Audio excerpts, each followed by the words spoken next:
Hello, my friend, and greetings from the Robinson Dressers Sports Complex. We are at the baseball diamond, and Cedar Falls Community Television is excited once again to provide you with high school athletics. It's baseball action as the Cedar Falls Tigers take on another crosstown rival, as they'll be hosting the Trojans of Waterloo East.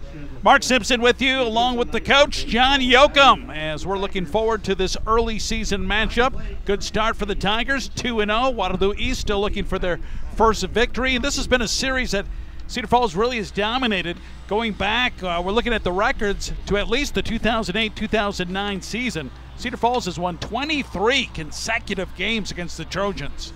That's impressive. They're looking to keep it rolling tonight. While Cedar Falls will have Max Steinlage, and a guy can throw in the low 80s. When he has his curveball on, he can be really tough to solve if you're an opposing batter. Yeah, and he was one of their top 3 pitchers last year in innings and starts and all those things. So this will be his first start of the season tonight. Looking forward to seeing what he can do tonight. All right. Psychologically, the Tigers can go 3-0. That'd be a great mental hurdle for Cedar Falls in this shortened 2020 season. Just going to say that with a shortened season, get off to a good start and go from there. So Waterloo East will have Caleb Spooner, Justin Thomas, Jackson Cooper leading things off here in the top of the first. First pitch misses outside for a ball. Both teams coached by a first-year coach, as Brett Williams is the first-year coach for Cedar Falls, and Eric Jesse is the new coach at Waterloo East. As Steinlage hits the strike zone, and the count goes 1-1. This is the first game of a doubleheader. We'll be covering just the first contest of this twin bill. Good look at the called strike. Spooner yet swing. 1 ball, 2 strikes. Yeah, it's always good to work ahead here. Now you can throw a multitude of pitches here. And strike 3. As Spooner goes down looking, and a good start for Max Steinlage. When you're long lefty, the ball seems like it jumps on you faster as a batter. Sometimes it's hard to adjust to, especially that first time around the lineup. Here's Justin Thomas looking for his first hit of the year. He's the pitcher tonight for the Trojans.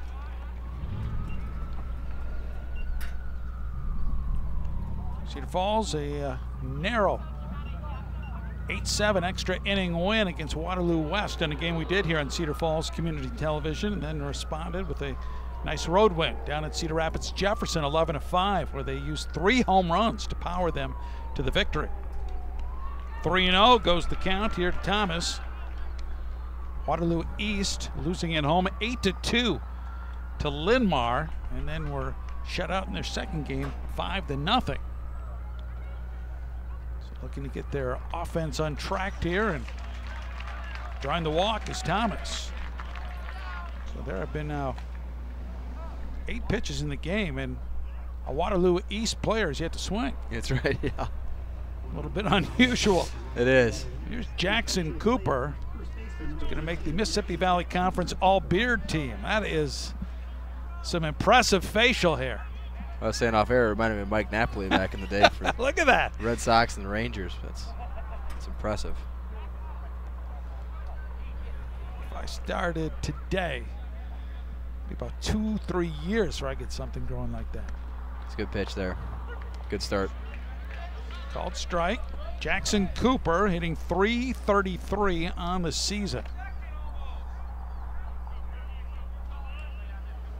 Cooper is senior for the Trojans. Both teams relatively young. In fact, East might have a little bit more experience, as they bring back 5 seniors on this team. Xander Baller is on deck with the runner at first base. And there's a ball, 1 hit, right back to Steinlage. He throws it, and it goes off the glove of Rasty, the shortstop. That'll be an error charge to Cedar Falls. That was a great stop by Steinlage. Just threw it a little bit on the outside of Rasty there. Watch it again. Great reflexes. Now, they were hoping to get 2, and he may have rushed the throw here a little bit outside. And yep, you see Rasty reaching back See Steinlage. He's trying to hit a moving target there, and sometimes those shorter throws are harder for pitchers. So an error on Cedar Falls, and the Trojans have something cooking here, trying to snap a long losing streak. Cedar Falls as runners at first and second, only one out. Here's one of the better names in the conference, Xander Baller. And Steinlage thought he had it, missed it just outside, 2-0. Baller also has 2 of their 10 hits on the season as well. It's the guy that went up to bat. Batting cleanup for Coach Eric Jesse's team. And now it's 3-0. So Steinlage struck out Spooner to begin the game. And now a walk and an error. And runners at first and second. And Baller on there's a 3-0 count. Mitch Sage is on deck.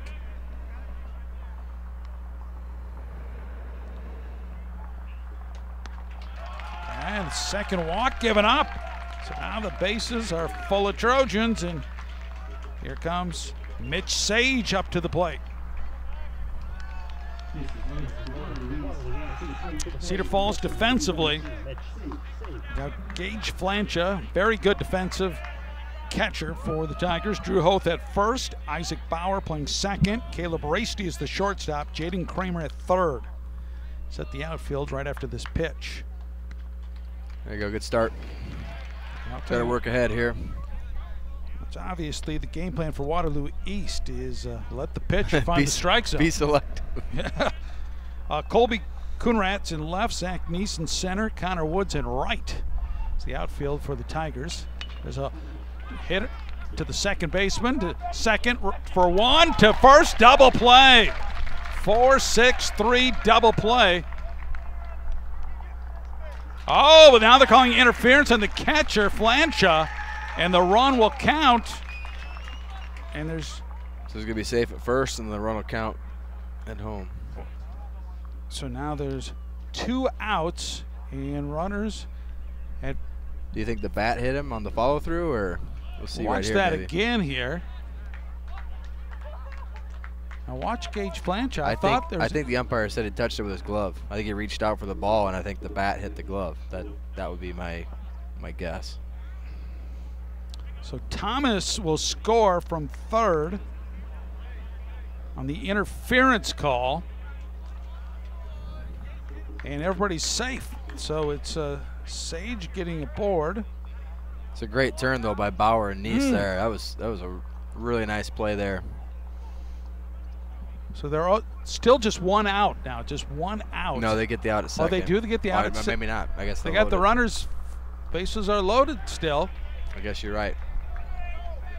So apparently Flancha reached out. Is up to the plate is Damaris Henderson. So, so wow, what a change of events. You thought the inning was over. You get out of the bases loaded jam. Instead, the bases still loaded.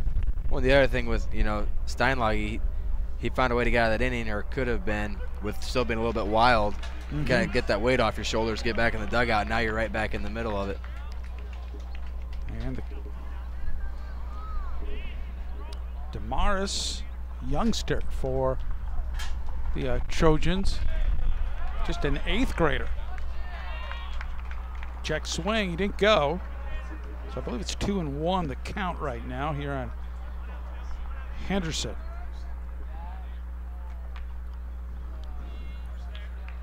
Steinlage, the lefty, works and throws a strike, and again, Waterloo East. They're saying Steinlage, you got to find that strike zone before we start swinging our bat. 3-1 count here. Bases loaded, 1 run in. So despite not getting a hit, Waterloo East leads 1-0. That ball popped up in the infield. Now it carries out of play. Being called off as the catcher Flancha. That's Kramer coming in at the last second, make the sliding catch. He did a great job of calling him off too, because Flancha was starting to go for it there. Kramer made that run. It's always easier to run in on it there. Great catch. So 2 outs, and Aiden Ernst up to the plate. So 2 walks, an error, and an interference, and it's a 1-0 lead for Waterloo East. Ernst at the plate, looking for his first hit of the season after 2 games. Just kind of skipped to get out of the way of that one. It's a pitcher, though, you feel comfortable with Flancher back there. You know, watching the first game, and you know, he's been playing varsity for a while. He's very solid back there behind the plate.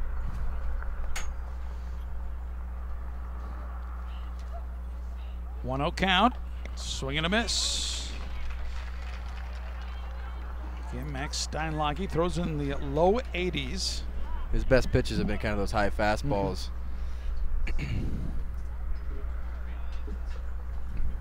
Coach Williams says he's one of those low effort guys. Looks so smooth out there.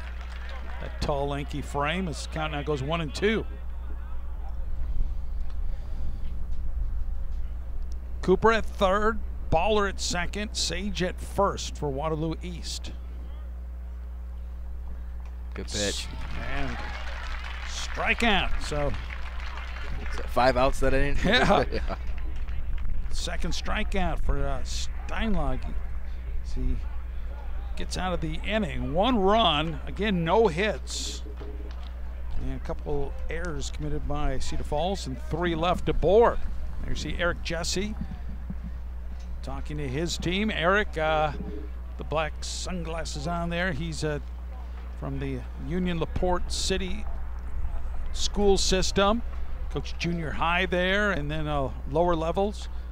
Now in his first year as a head coach for the Trojans. And for Cedar Falls, and let's take a look at their batting order for the Tigers. And leading things off will be Isaac Bauer, followed by Gabe Flancha. Max Steinlage batting .800 on the year. That's pretty good. Drew Hoth, Zach Neese, Brody Bartlett is the DH. He's hitting for third baseman Jaden Kramer. And it's Connor Woods, Caleb Rasty, and Colby Coonrat.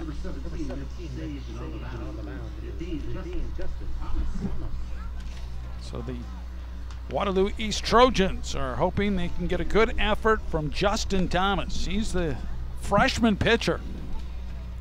And Coach Jesse kind of smiled when he talked about him. He said he's a competitor. He knows the kid's going to battle out there. And he's counting on him to have a good effort trying to slow down this undefeated Cedar Falls team. Some dark clouds, but there's no call for rain in the forecast.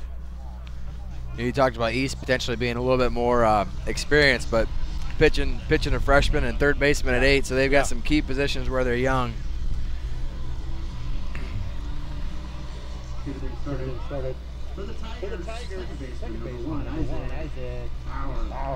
Bauer coming up to the plate, hitting .286, has driven in a couple runs, playing second base for the Tigers.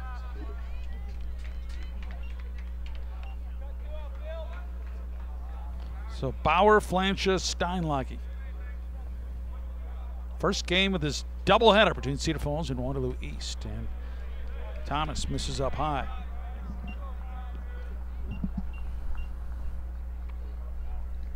How fast do you want your pitchers working? I like to work as quick as you can. That ball's hit well. Center fielder Lucas backpedaling, wind carrying it, and makes the jogging catch, and there's one down. That's great contact there, just kind of at a guy.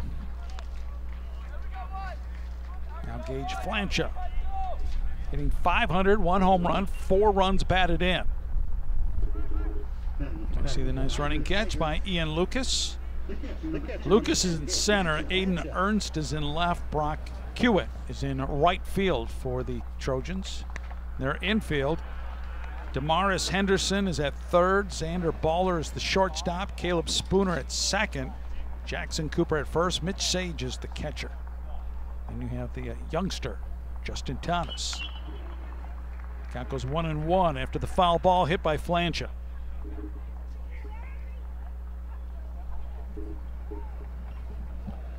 Spacious ballpark here at Baseball Diamond here at the Robinson Dresser Sports Complex.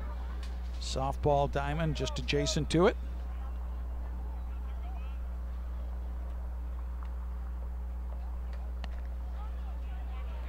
Count goes 2-1. Good shot. What do you now? Would that be a Donruss Fleer Topps card? What would you guess? Yeah, something like that. Rookie card. Save it. Swing and a miss. Get that in a frame. Flancha. He's not going to get shorted. He's going to get his cuts up there. He's got that Karate Kid sweat band there. Great pitch. Nice. Curveball. I was going to say, watching him warm up, he was kind of alternating some of those pitches, and that curveball looked really nice. So 2 batters face Thomas. 2 outs. Here's Steinlage. Sophomore pitcher. Again, crushing the ball right now. Hitting 800. He's a freshman. Steinlage is. Sorry, I thought you were talking about the pitcher. Yeah, Steinlage, 800. 1 home run, 3 runs batted in. Left-handed batter. 1-0 the count. Drew Hoth is on deck. If Steinlage can continue this inning for the Cedar Falls Tigers, off to a 2-0 start. Trying to go 2-0 at home after opening up the season with a 8-inning win against Waterloo West. Fastball had some action on it there at the end, tailed a little bit. It's nice action.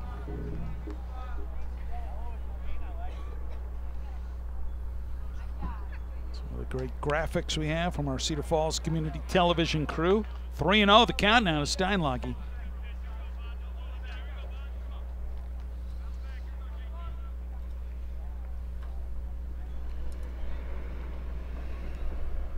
And ball 4. So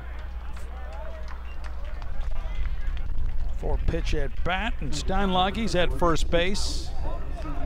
And we're going to have a courtesy runner coming into the ball game for Steinlage. And that'll be Easton Skirl. Skirl's a senior.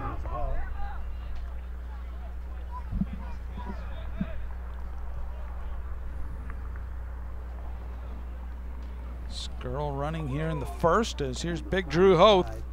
Hoth hitting 200 on the year.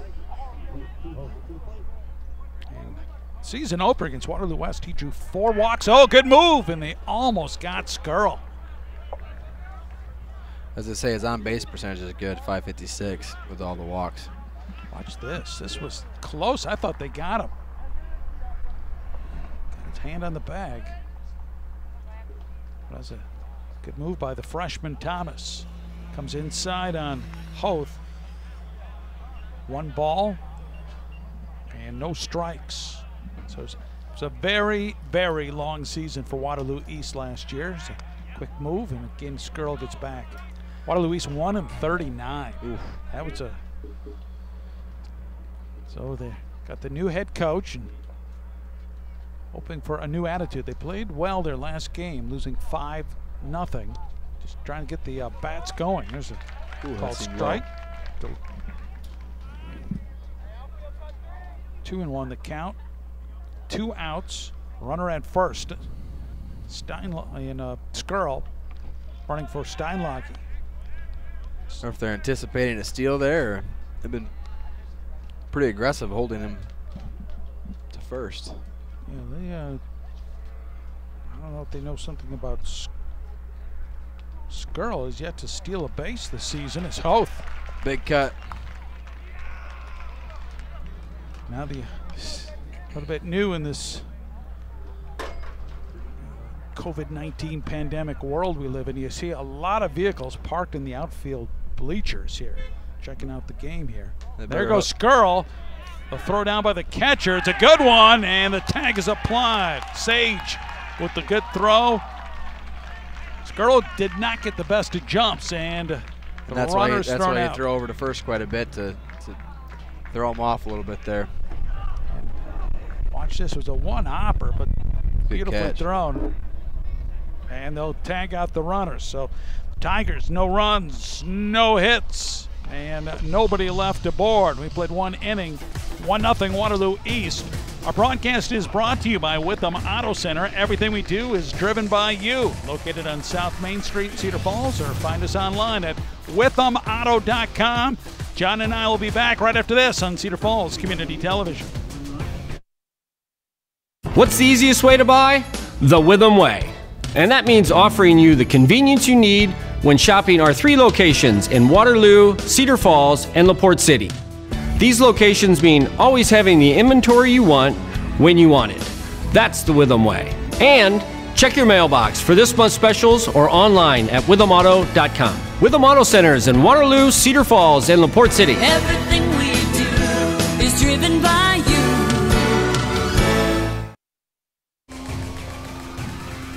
There we go to the top of the second.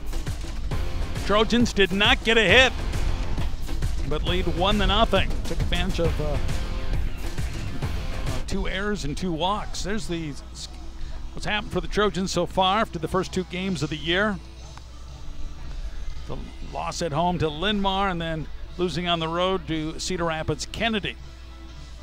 So look at that schedule. That's a blitz right there. Doubleheader. And the Tigers defensively. Flancha, very, very good defensive catcher. Tigers are strong up the middle. And called strike. First pitch to Dakota Albright. He is the DH. He's batting for right fielder Brock Hewitt. Check swing, and Albright holds.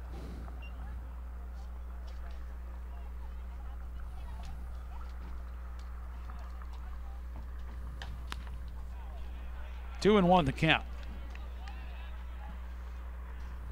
It'll be Albright, Lucas, Spooner batting for Waterloo East. Up high. That's a 3-1 count. Albright hitting .333 on the season. This is one where you just got to pick your pitch. If it's not exactly what you want, let it go. Good pitch.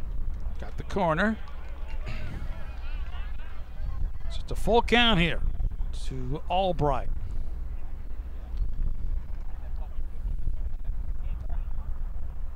Steinlage whistles badly on the payoff pitch. So another walk given up. That's his 3rd walk already in this game.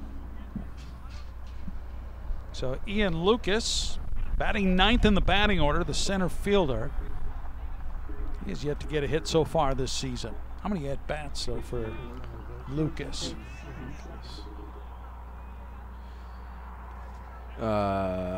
6. 2 for 6, or 0 for 6. Ball. And the first pitch is a ball.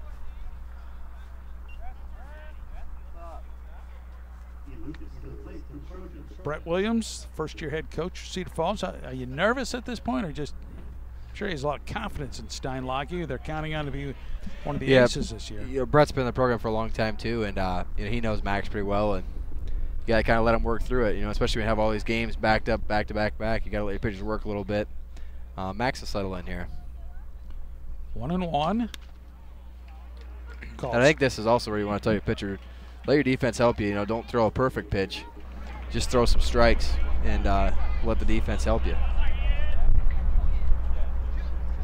Lucas checking the runner, and the lefty steps off the rubber, and getting back is Albright.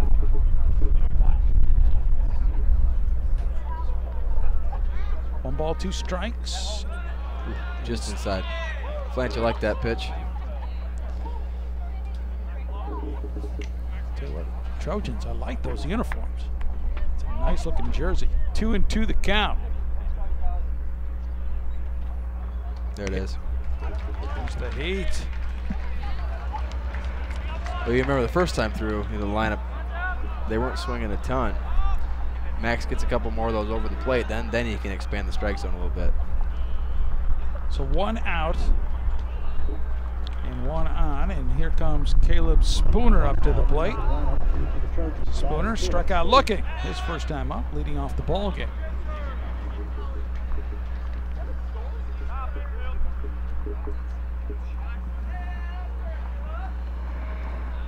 Spooner, just a sophomore. Lucas on first is, or he just get out there. Is he? And the throw. Getting back. That is Dakota Albright running at first. Right. You're right. I was trying to see if he had been caught stealing or had any stolen bases yet, but he's not on the base running yet for stats. So 1-0 count here to good pitch. Spooner. 1-1. Justin Thomas, the freshman, is on deck.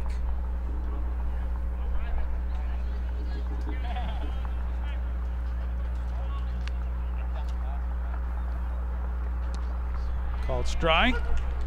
Curveball there. Looks like Max is starting to get a little more comfortable up there on the mound.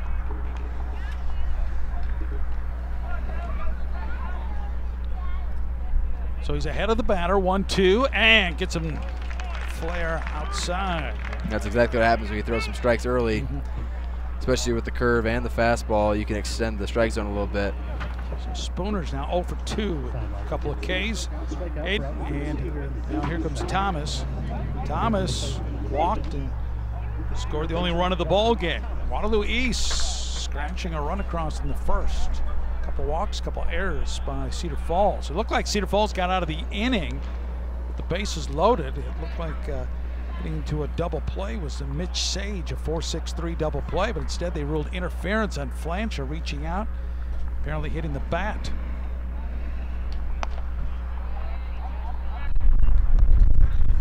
I didn't see any Cedar Falls dugout coming out to argue the call, so appeared to be the right call by the officials, at least by their reaction by how Cedar Falls handled it. I did see Coach Williams talk to Flancher in between innings. I wasn't sure if he was clarifying what exactly happened or how to fix that for the next time.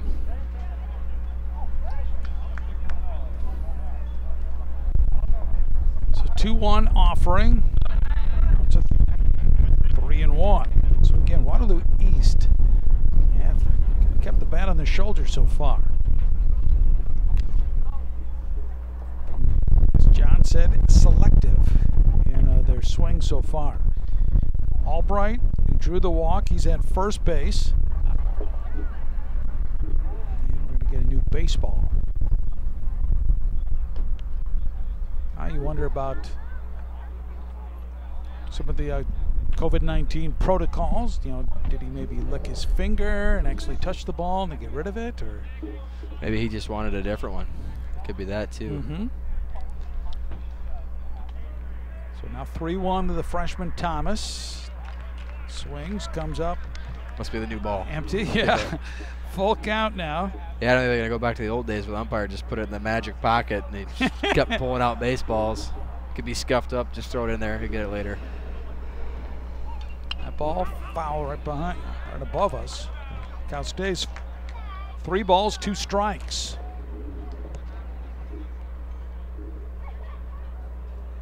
You got to be aggressive here with Cooper on deck, batting .400 on the season. This is the guy you got to come get. Full count, and the runner at first, he'll be running. That ball popped up out of play again over the backstop. Flancher still looking for it before someone tells him that it's out of play.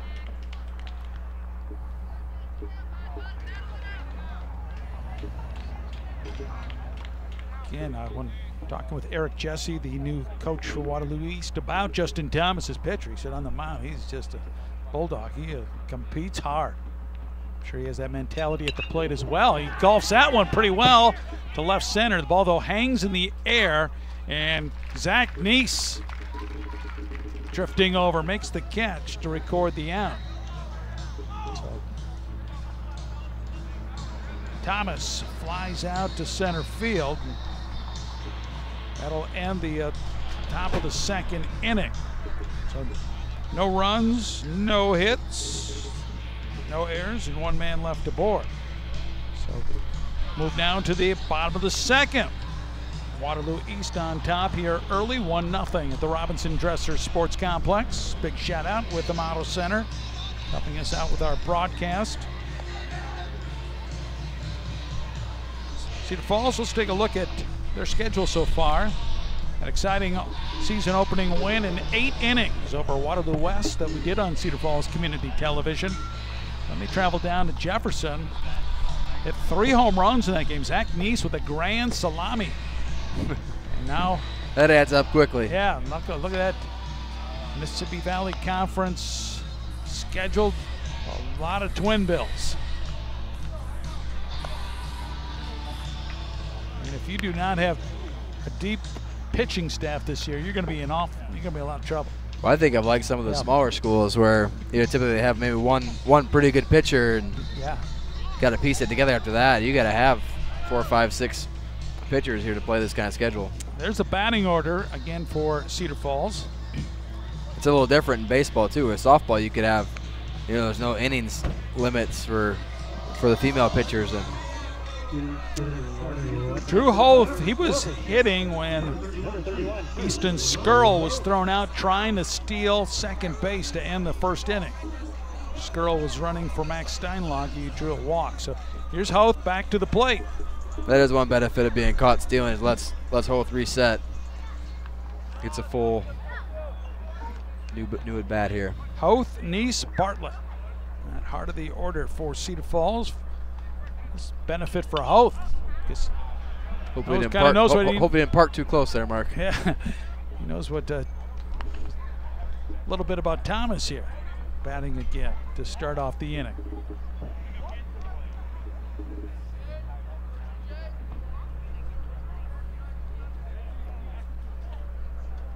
Good pitch.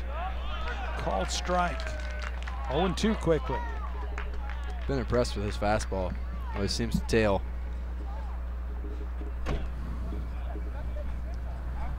Oh, 2 and Thomas the heat. That ball's hit well.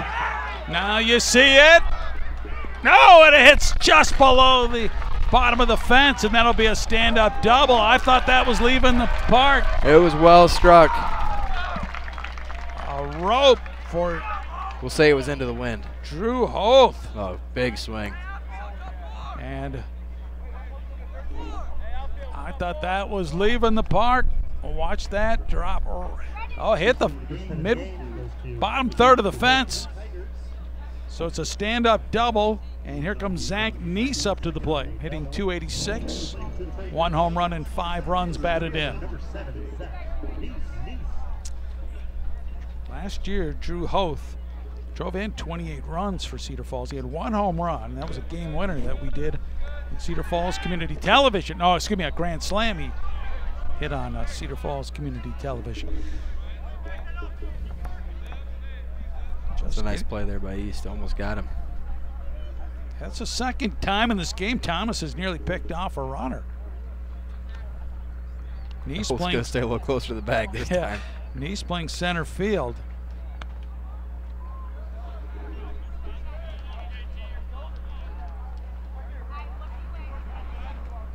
I don't think Thomas liked that call. He thought that was a strike. 1-0 the count here. He's hitting 5th in the batting order for the Tigers. Shows the bunt. Bunt just to the left of the mound. Oh, and Thomas can't field it. Well, it looked like he had the beat on it. I don't know if it took a bad bounce or he just right through the 5-hole. he ran past it.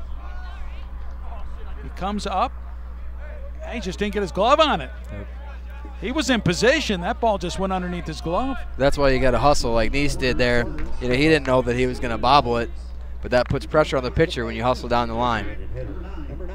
So the first error of the game for Waterloo East, and now Cedar Falls has runners at the corners. Here's Brody Bartlett, the DH junior for the Tigers, hitting 143. Bartlett batting for sophomore third baseman Jaden Kramer. So the Tigers looking to tie the game here, trailing 1-0 in the bottom of the second. Runner takes off. They throw to third. Hoth not surprised and gets back.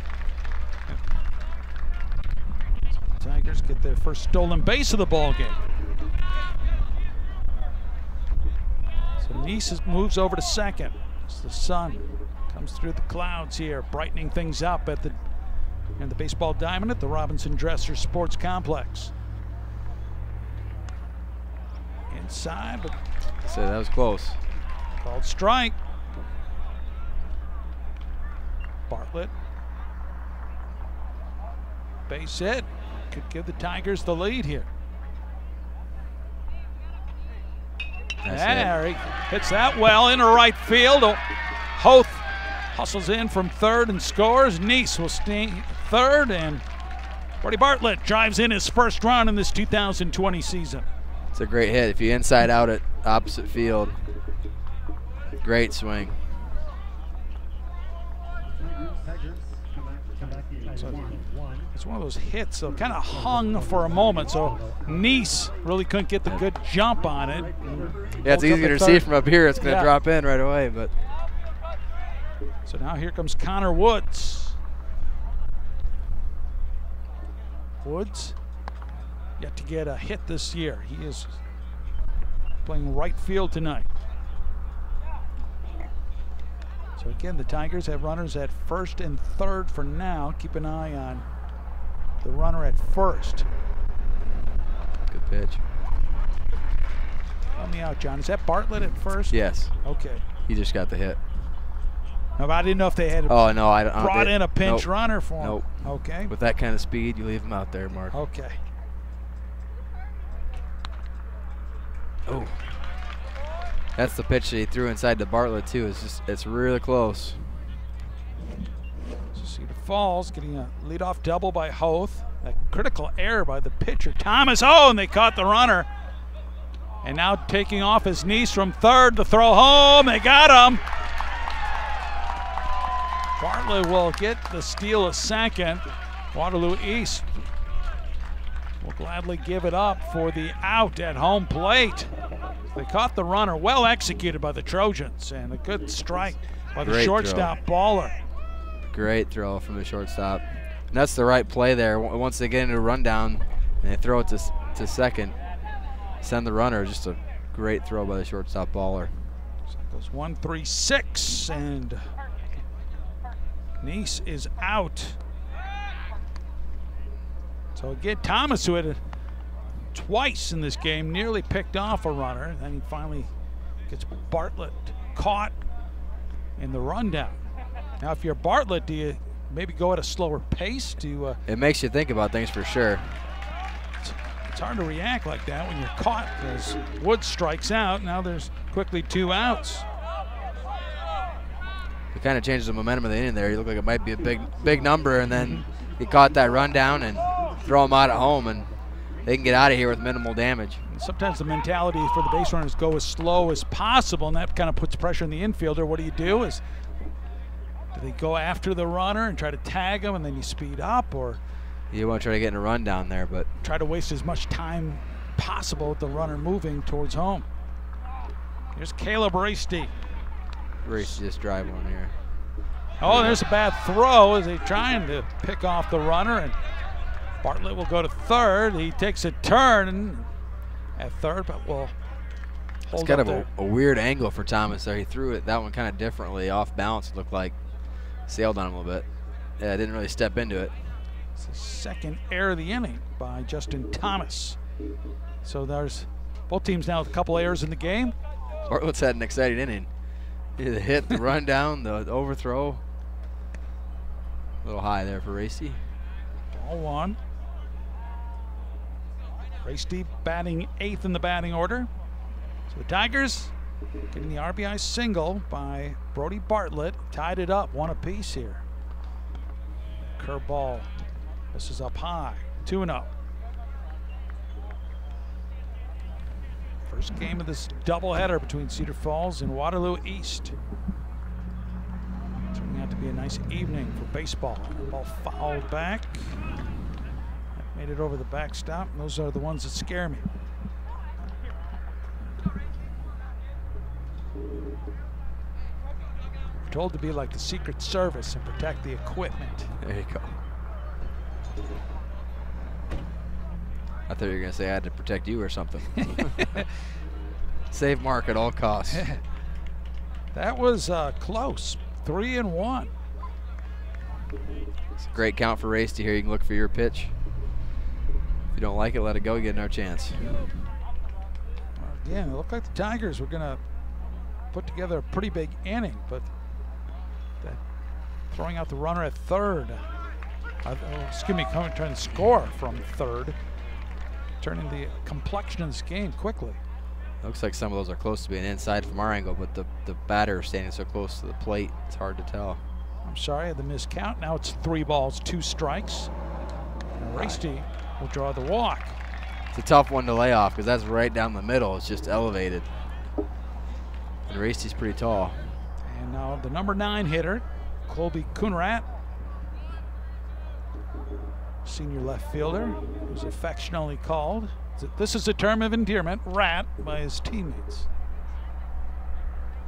He's hitting .429, has driven in 1 run this year. Runner takes off. They'll just throw to the pitcher. And staying at third base is Bartlett. So Varsity gets the 3rd stolen base of the game for Cedar Falls. Plus Varsity got dirty there. And they change jerseys between doubleheaders. They have to because Cedar Falls are getting.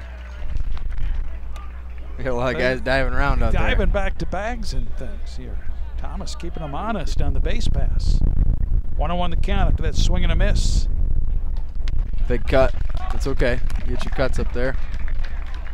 Now you shorten it up a little bit, make contact.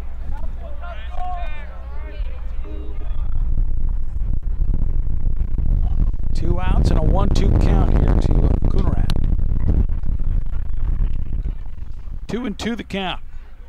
Cedar Falls on the year, 2-0. Waterloo East 0-2.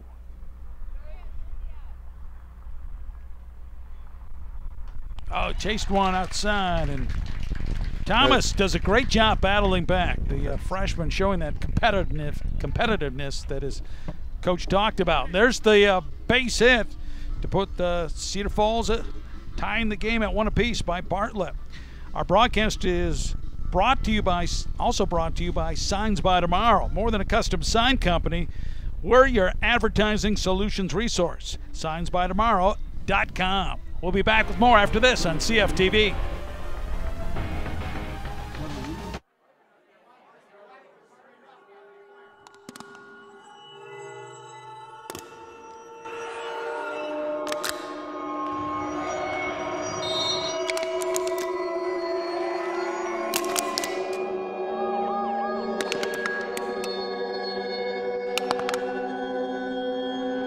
Underage drinking comes at a cost. What gets crushed when you drink?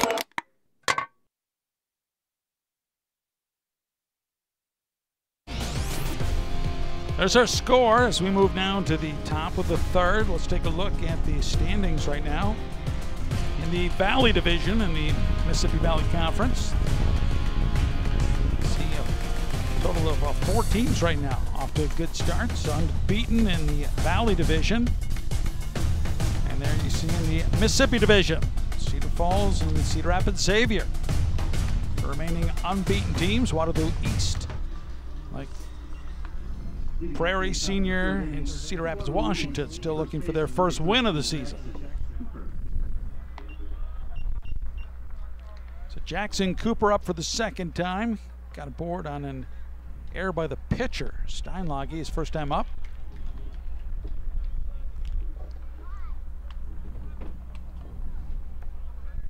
Steinlage has struck out 4 through the first 2 innings. Even though its control hasn't been quite there so far. That ball's hit well by Cooper. Almost brought in by the center fielder Neese. Great effort off his glove. That's a base hit by Jackson Cooper. He landed on the ground, kind of jarred it loose. Sinking he gets it in the liner. glove. And the fall. The snow cone, and it came out. Almost had it. So that is your first hit of the game for the Trojans. Here's Xander Baller. Baller, senior shortstop, coming into the game, hitting .333. There's a called strike. Cooper at first base.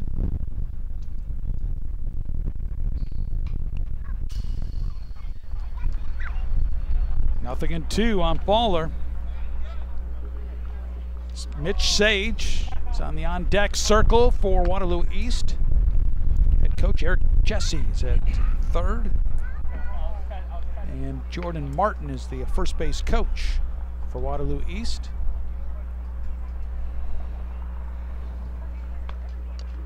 Fouling off the pitch.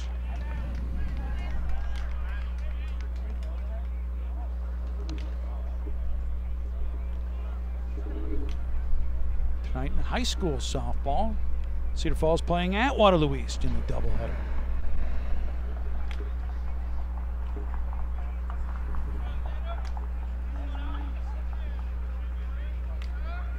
Ball inside, that almost got him. 1 ball, 2 strikes. They always say to wear those sometimes, but that hurts. You don't want to wear that.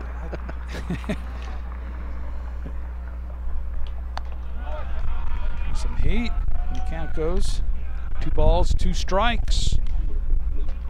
Cooper at first base.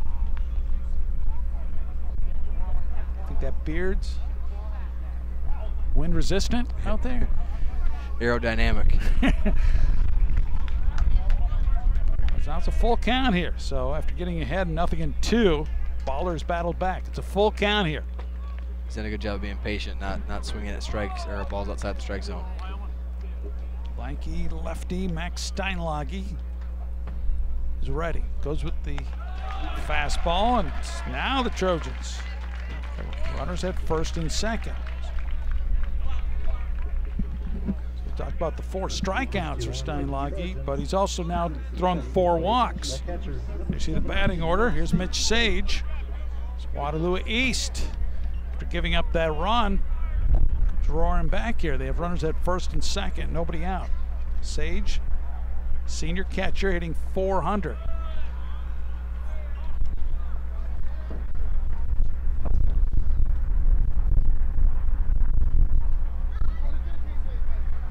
John, help me out. I'm watching the flag here. The wind's coming in from the northwest. Yes. Am I reading that correctly?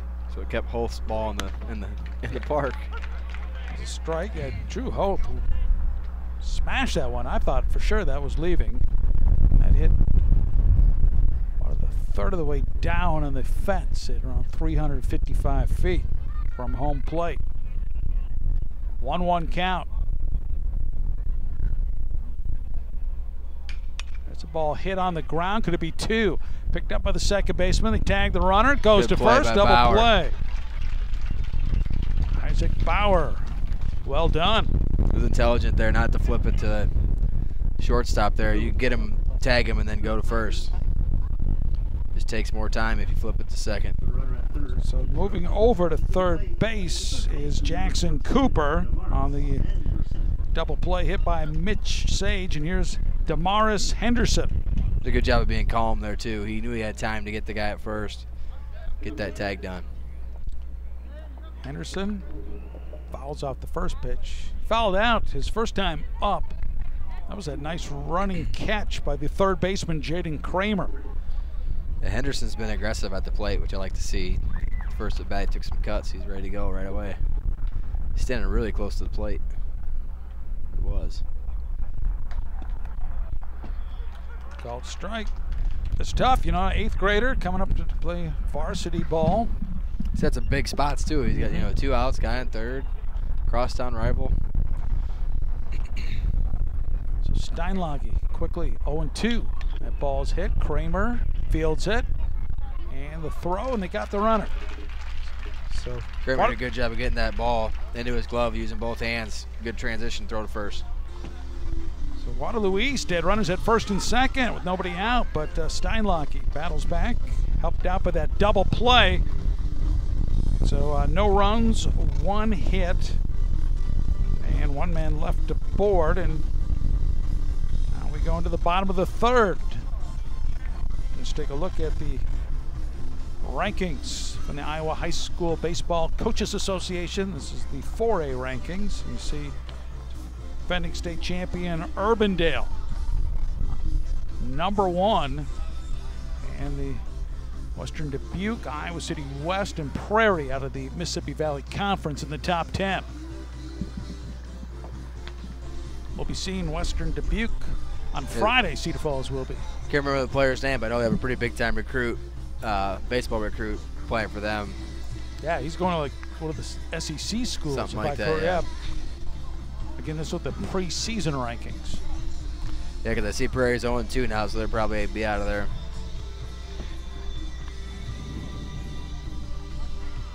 That's the thing with this condensed schedule. Depending on who you play, your record may not be great, but you could be a pretty good team. Yeah, I mean, you could face a good team, and you can start hot, you can start cold, you just never know. The top pitchers might be resting or just had pitched, and you could take a tumble in the standings real quick. Now the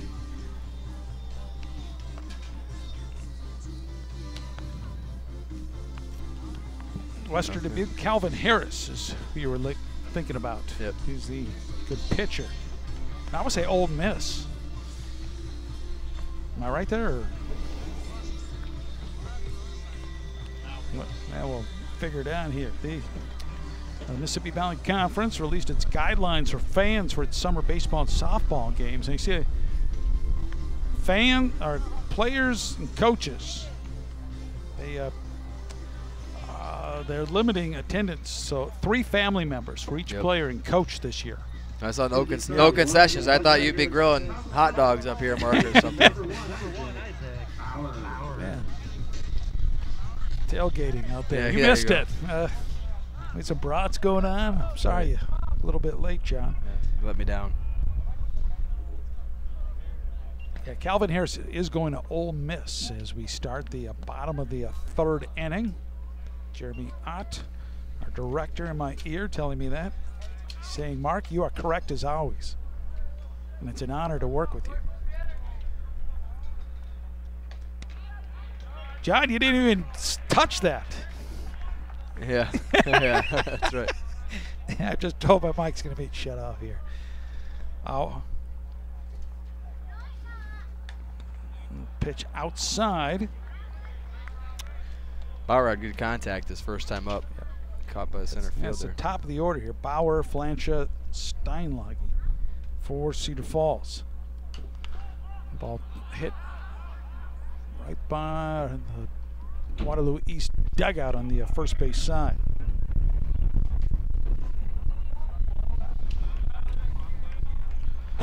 Bauer hit the ball right at the center fielder his first time up. Ian Lucas. I think the wind helped on that one as well. He pulled it up a little bit, yep. So it's full count now to Bauer, and the junior draws a walk. So both pitchers have kind of struggled with a little bit of control here. It's a second walk given up by the freshman Thomas. As Gage Flansha struck out looking his first time up.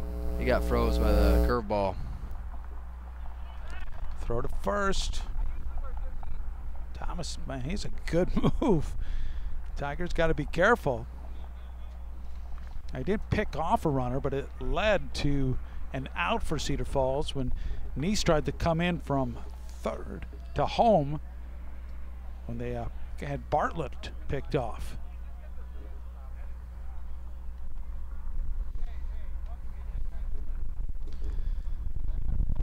Tigers again.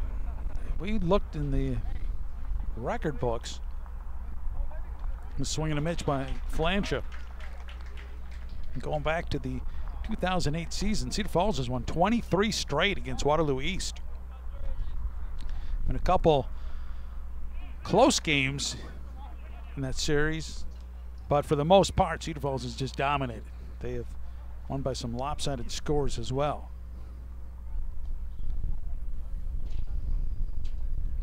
Owen won the count, showing the bunt. Oh, they're going to call a balk on Thomas. Never came to a complete stop. And moving over second base, Isaac Bauer. Be interesting if that fake bunt threw him off a little bit there.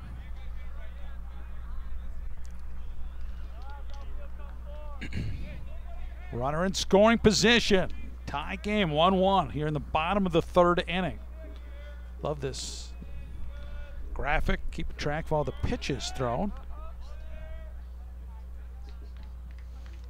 He's probably got almost as many pickoff attempts. I was just thinking, you know, Those add up. that adds to the fatigue. Flancha with the heat, and that's a bunt, this time fielded by Thomas, and second baseman covering first, and there's Spooner there on the coverage at first. yeah, one out. Meanwhile, Isaac Bauer is now at third base, so the sacrifice works well. And you could just tell Thomas making sure that ball went into his glove after committing an error last inning. As a pitcher, you can help yourself out here, driving a run. So here comes Max Steinlage up to the plate. Steinlage walked his first time up. And was thrown out trying to steal. I guess actually it was Easton Skrull came in the run for him, was thrown out trying to steal second.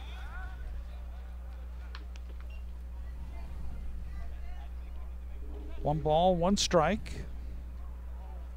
Yeah, with the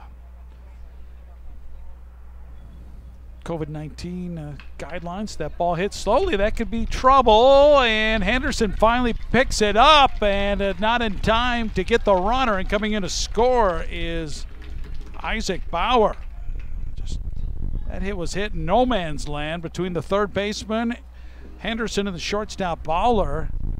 Not hit particularly hard, and none of them really had a good position. And the grass really slowed it up too. So that'll be an infield single and an RBI for Steinlage. Drives in his fourth run of the ball game. Third baseman is also holding a runner on too, so it's hard to be aggressive from that spot. So Easton Skrull coming in to run again for the pitcher Steinlage. There's Drew Hoth. Came very close to hitting a solo home run last time up. So the Tigers now 3 hits in the game. Hoth has the only extra base hit.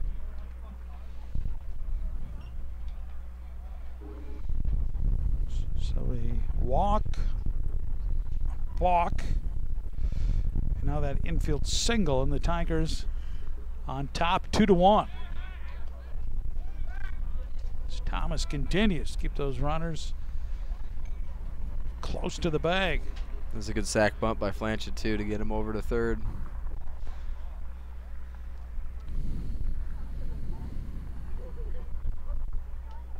There's a good looking curveball. So 0-2 on Drew Hoth.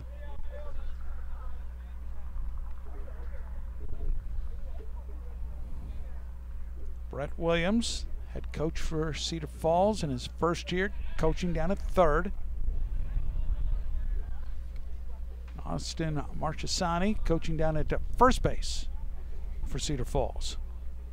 Isn't that Bolt? You're right. I'm sorry. That is Parker Bolt. Austin Marchesani in the dugout, staying out of the sun. Crowd control.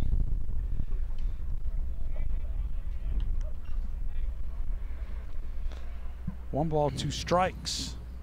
Yeah, no rule this year. I was going to say no sunflower seeds. Yep.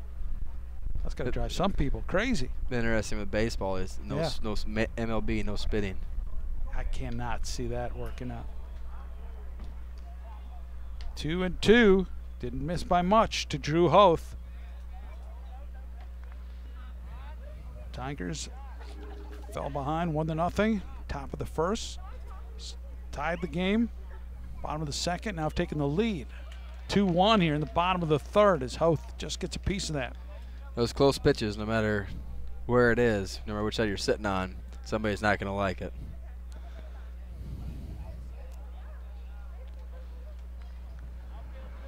He's already ready to throw his 56th pitch of the game, is Justin Thomas. Now you're limited to 110, if I recall. Getting back in time is Easton Skirl. Skirl, a senior. He's going to be a junior for the senior for the Tigers. It's Hoth swings and misses. Good pitch there by Thomas.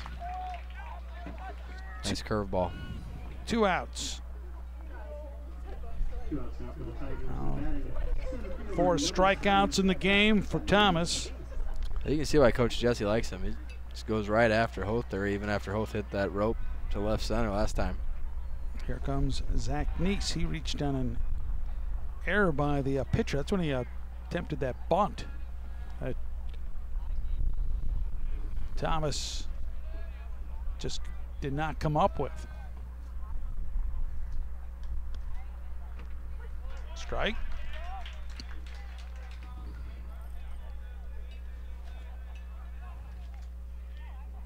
Skirl running for Steinlage at first base. Tigers getting the RBI from Steinlage, lead 2-1.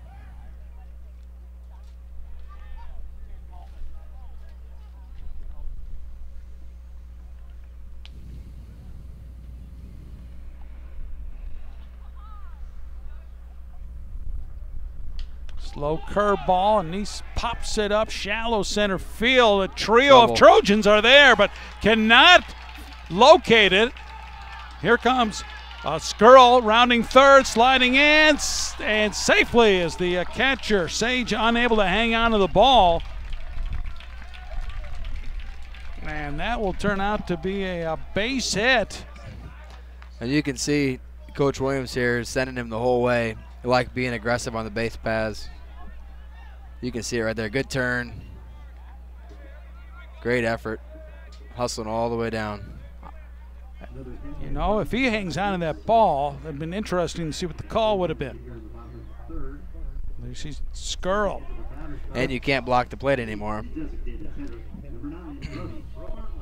So now it's 3-1, Cedar Falls. It's gonna be up. That's not how hard you hit it, it's where you hit it in baseball. Yeah. That ball hit, sliding stop by Spooner, the second baseman. Nice play, and they throw out the runner at first place. Good play, Caleb Spooner. Throwing out Brody Bartlett. Close out the bottom of the third inning. Cedar Falls, though, gets a couple of runs, and they lead 3-1, heading into the top of the fourth inning. And we'll be back with more baseball right after this. Our broadcast being brought to you today by Witham Auto Center. Everything we do is driven by you. Located on South Main Street in Cedar Falls, or find us online at withamauto.com. Looking for the absolute best deals in Iowa on new Kias? Witham Kia in Waterloo has you covered. Looking for the Cedar Valley's largest Kia selection? Witham Kia has you covered. We're the Cedar Valley's largest Kia dealer, covering all your needs for sales, service, and parts. Our Kia prices have never been lower, and the savings have never been bigger. See for yourself at withamkia.com. So shop the dealer you can count on. Witham Kia in Waterloo. Everything we do is driven by you. Smith. Cedar Falls with a pitching change as we go into the top of the fourth. So Steinlage goes 3 innings for Cedar Falls. And this will be coming into the Braden Smith. Smith Jr. Help me out, see if there's going to be other defensive changes here.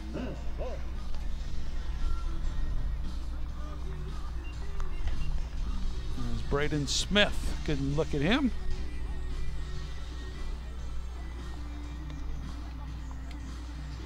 Comes our second pitcher of the game. And John, maybe you can look around here. Does Steinlage, did he get repositioned here? He usually plays right field, I think, when he's not. I see Woods out there still. Okay. Steinlage came out.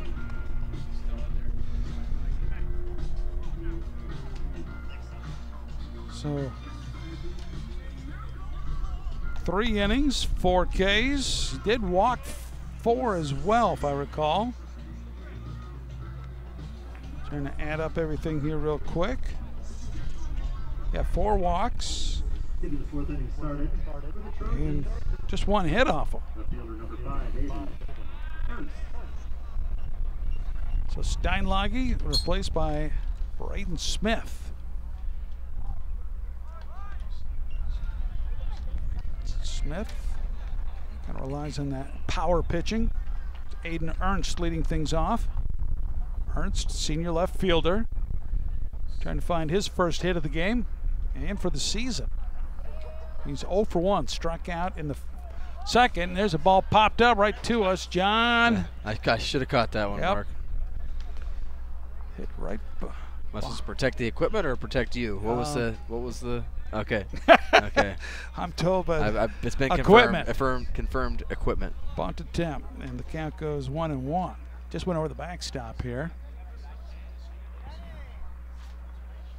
So I'm glad I'm not the only coward. Everybody else was kind of moving out of the way there too. I was reaching for it, Okay. 1-2 the count to Ernst. Ernst, Albright, Lucas, the 7, 8, and 9 hitters in the batting order for Waterloo East. So Smith comes in, gets first out. It's a strikeout. Elevated the fastball there. Too hot to handle there. Now, Albright, the DH, drew a walk. First time up. Albright came into the game hitting .333. Called strike. It's interesting, you know, they've very early in the year, only the 3rd game, but Caleb Spooner is the only RBI of the season so far for Waterloo East. They scored 2 runs. Their season opening loss to Linmar, and then were shut out. I like the pace that Smith's working here. Throw strikes, stay on top of it, work quickly. Ooh, close. Smith has a 1-2 advantage here on Albright, the DH. Ball chopped right in front of the pitcher's mound. It's going to stay fair. Flancha fields it, throws it on his knees, and throws it away. Foul territory. And Albright. Ugly slide going into second, but he winds up there, and that'll be an error charged to the catcher, Gage Flancha. And throwing from his knees and through outside of the bag. Watch this slide. This is not what they teach you. Tom Amansky's baseball school, right there. You got head first, feet first, and snowplow. So this is now the 3rd error committed by Cedar Falls. So Albright will come out running for him. We're going to see Bryce Borseth. Ball took kind of a weird hop on Flancher there. You never quite know how that ball's going to release on the grass there.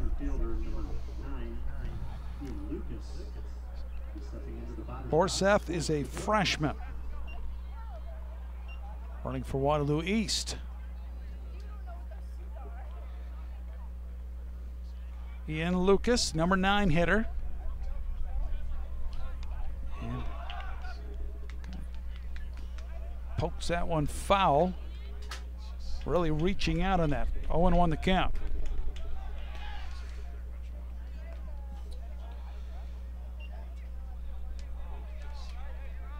Cedar Falls trying to work their record of 3-0 on the season,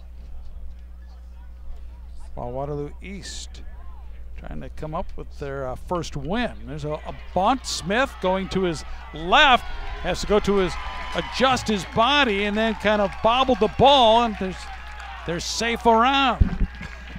Well, this is one where I think if you got a chance to do it over again, he'd just barehand it eliminate that transfer from the glove. Just pick it up with your hand, throw it. They kind of bobbled it there. So that will be an error. And now back-to-back errors put runners at first and third. 1 out, and here comes Caleb Spooner.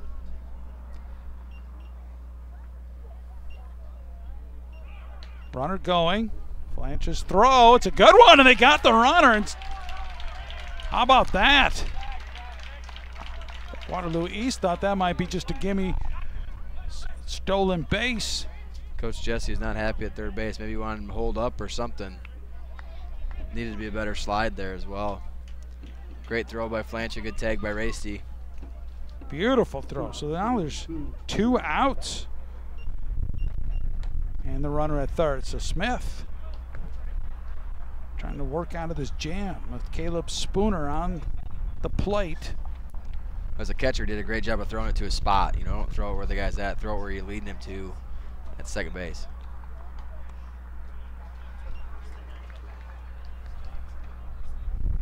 Two balls, no strikes. So back-to-back errors, putting runners at first and third. But that big pickoff by Flancha really changes the momentum for Waterloo East. 2-1 count.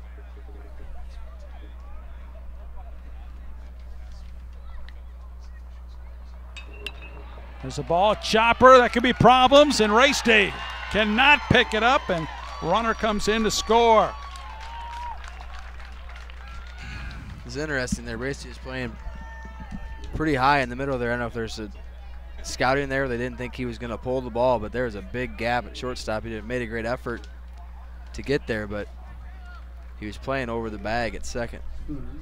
So Spooner comes through. The Spoon Man knocks it in, the RBI, and it's now a 3-2 ball game. So timely hit.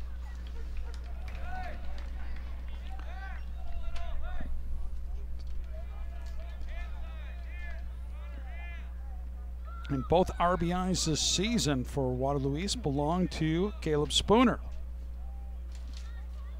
Thomas at the plate.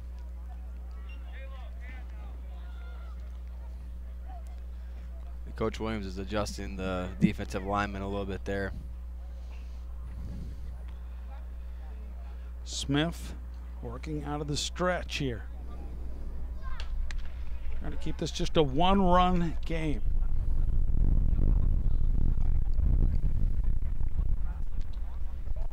I was listening to Coach Jesse for the ball game before they did their stretches, and he's fired up. He was like, tonight's our night. Good scoop by third baseman Kramer, and a throw across the diamond in time for the out. That's a tough one hop, but that's why you charge the ball. You make the play on the ball here. He did a great job of getting after it. Great throw. Waterloo East, though, takes advantage of a couple of errors by Cedar Falls. They pick up 1 run, 1 hit, 2 errors committed. And it's 3-2, Cedar Falls, a 1-run lead. And our broadcast is brought to you by Signs by Tomorrow, more than a custom sign company. We are your advertising solutions resource, signsbytomorrow.com.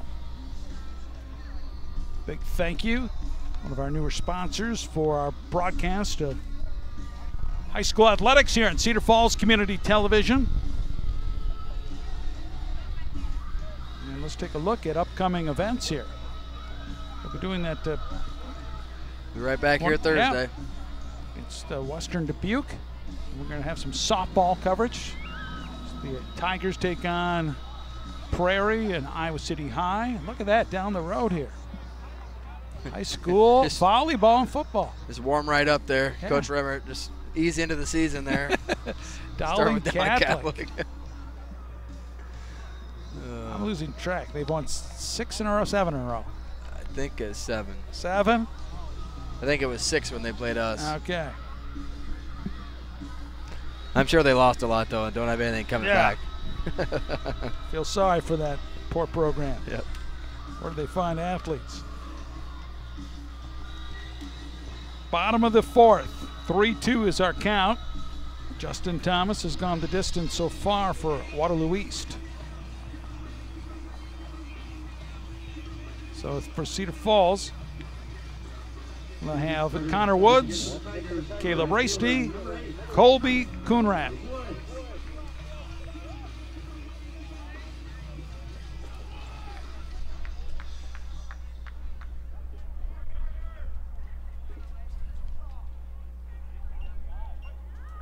The freshman Thomas,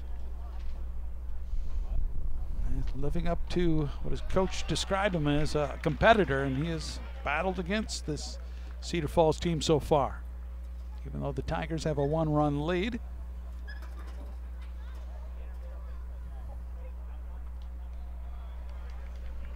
just misses low, 1-1 the count.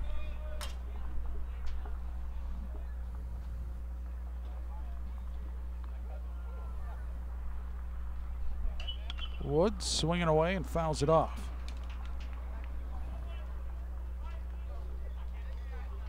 I commented the first game that I thought we might see with the COVID-19 protocols more stoppage of plays, maybe sanitized balls or bats, but we have not seen any of that so far. So it's just, I think it's more the responsibility of the team with their own baseballs, their own bats, their own helmets. It just seems like a regular baseball game, and I thought that we might have a lot more delays in the contest because of that. The count goes 2-2 here to Woods, leading things off. Connor struck out, leading things off in the, or back in the second inning, I should say. He's 0 for 1, still looking for his first hit of the year. It's a good time for one right here. Full count. Thomas has walked 4 so far. Gets another strikeout. So now Rasty up to the plate.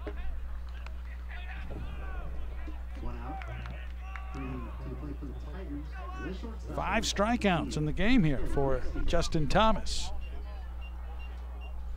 Rasty reached down a walk, stole second, was left there in the second inning.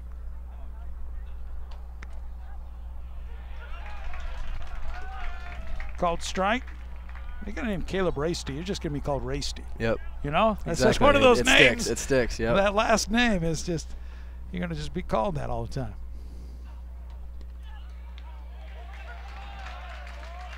Yeah, I'm starting to have a younger sibling in the halls now at Pete, and guess what I call him? Rasty. Rasty.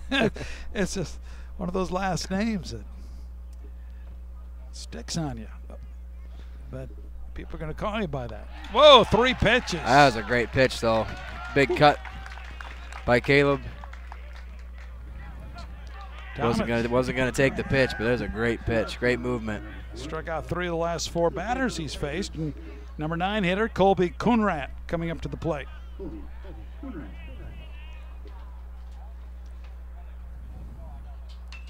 He hits that one high into the air. Should be caught. Center fielder Ian Lucas underneath it. And it's a quick 1-2-3 inning. The wind's going to hold it up. Top of the 4th. That's what you want to do as a pitcher there. Your team gets you a run, go out there and shut it down and get back in the dugout. Tigers, no runs, no hits. Nobody left aboard, and we'll move now to the top of the 5th. It's 3-2 Cedar Falls. We'll be back after this on Cedar Falls Community Television.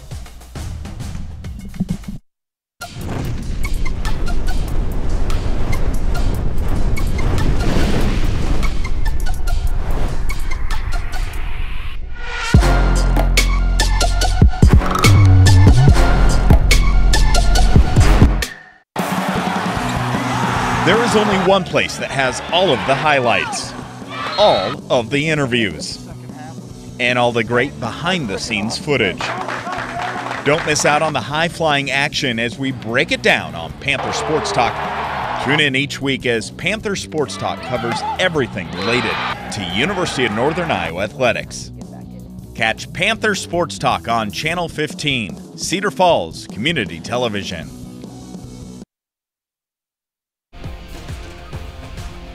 Top of the fifth, 3-2.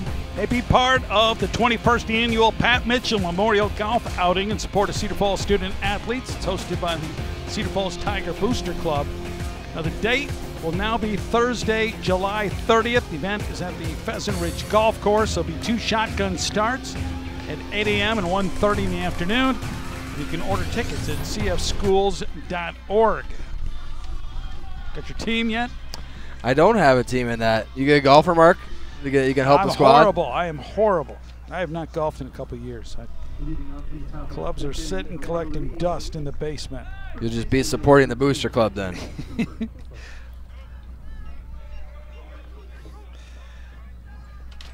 It's a big money raiser for and helps out the Booster Club, so make sure to attend. So Braden Smith facing Jackson Cooper for Waterloo East. Braden Smith with the heat. That ball hit hard, but center fielder Neese, coming in, and then the ball sails over his head and rolls to the fence.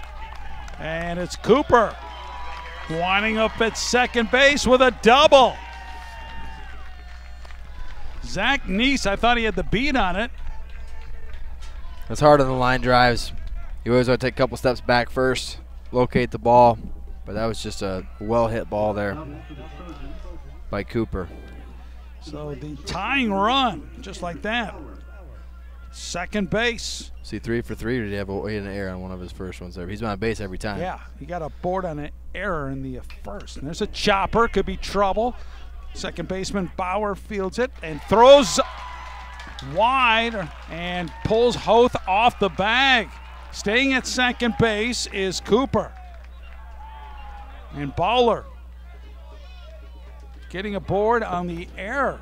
So, boy, Cedar Falls is now committed 5 errors in the game. This has definitely been the part of the lineup that's done the most damage for East. Obviously, the middle of the lineup of Cooper and Bauer and Sage, but or Baller, sorry. Here's Sage up to the plate. Sage looked like he was going to show the bunt here. The ball outside. Yeah, that's probably a smart play. Get guys in the second and third with 1 out if you can, and make the people field the ball.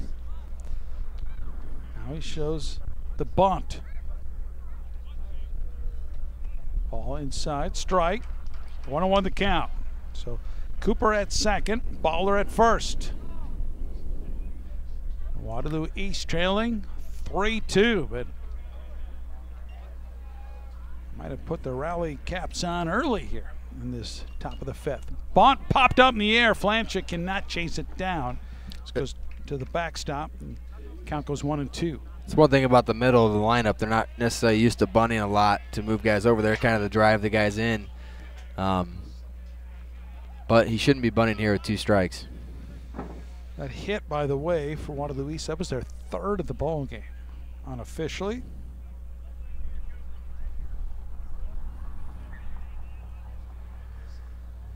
Smith trying to get a big out here with the 1-2 count. Got him looking. Big pitch there. So, second strikeout of the game here for Smith in relief. Steinlage started the game. And now up to the plate, we're going to see the Henderson, 8th grader. He's been in a lot of big spots tonight. Yeah, hasn't he? I do like how aggressive he's been today. He's gotten his cuts up there. For an 8th grader, that's impressive. 0 for 2.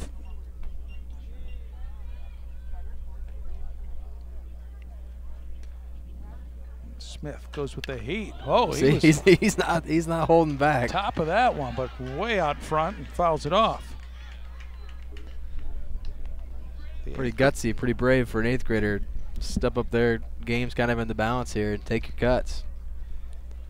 That's probably why he's there. It's a pretty good bat speed there, but way out in front. 0-1 the count. Let's see an off-speed pitch, perhaps. No. 1-1 the count. Damaris coming into the game hitting 200. Fouled out in the first, grounded out to the third baseman in the third. Tying run at second base for Waterloo East. There's a ball hit hard, but right past Coach Jesse. Yeah, Coach Eric Jesse. Younger days probably would have had that one.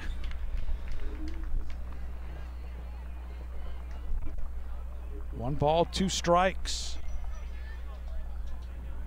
Way out in front. Be interested to see if we throw him with something off speed here.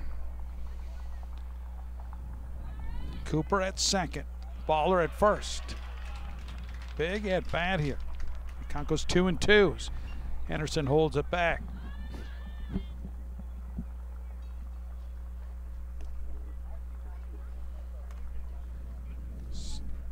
And Smith can't get Henderson to chase it, so it's a full count now. Aiden Ernst waiting on deck for Waterloo East. There's a chopper. Third baseman Kramer fields it, and he'll tag the runner coming to third. So the fielder's choice hit by Henderson. 2 outs now. So Bowler at second and Henderson at first. Here's Aiden Ernst. He's 0 for 2 and he struck out both times. Smart play by Kramer here, though. He could have thrown it across the diamond, but then you got two guys in scoring position instead of one. Just get the out there. Play it safe. Ernst, senior left fielder. And he goes after the first pitch, pops it up, foul territory. Third baseman Kramer has opportunity in front of the dugout of Cedar Falls and makes the grab for the final out. Kramer's made a lot of really good defensive plays today. So Aiden Ernst fouls out, and Braden Smith works out of a tough jam. Smith says no problem. So Waterloo East, no runs, 1 hit, 1 error committed by Cedar Falls. 2 men left aboard. Cedar Falls still holding on to a 3-2 lead heading into the bottom of the 5th. So let's take a look at what else is going on tonight in the Mississippi Valley Conference. See Waterloo West playing at Linmar. And you mentioned Prairie looking for their first win at Wash. Meanwhile, Western Dubuque hosting the Rams at Dubuque Senior. Western Dubuque, the highest ranked team among the MVC schools in that baseball rankings, that preseason rankings that we showed you. I'd like to see the Iowa City Liberty baseball uniforms. I thought they had pretty sharp basketball uniforms. Yep.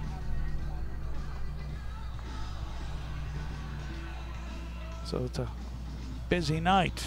Those are all double headers.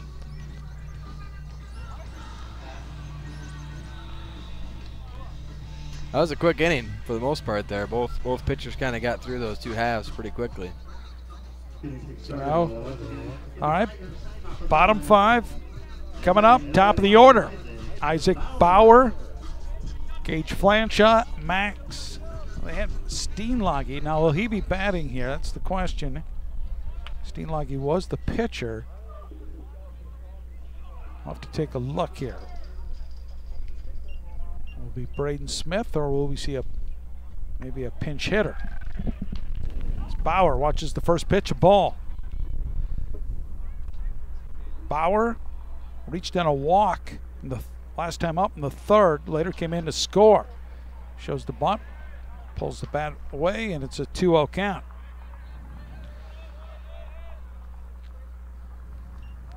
Thomas had a 1-2-3 inning last inning.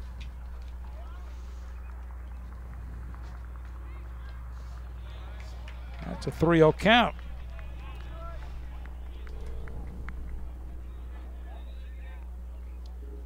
Cedar Falls fell behind 1-0 after 1 inning, tied it in the 2nd. Took a 3-1 lead with 2 in the bottom of the 3rd. East scoring a run in the top of the 4th. That's where we stand now in the bottom of the 5th. It's a 3-1 count here to Isaac Bauer. No called strike. He was ready to go to second. He flipped the bat.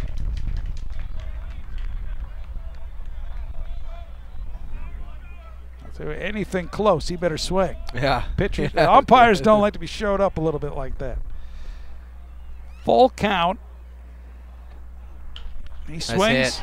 Right field line, fair ball. At least a single. Taking a huge lead Bauer with the great quickness and comes up with the 5th hit of the game for the Cedar Falls Tigers with a leadoff single here in the bottom of the 5th inning. That's a well-placed hit. It's a nice aggressive turn there. You can see the throw. It's a good throw. Headed back to first. So it looks like Braden Smith will be hit. Yep. batting the 3rd spot. I think in the first game you guys did late in the game, Smith pinch hit for somebody.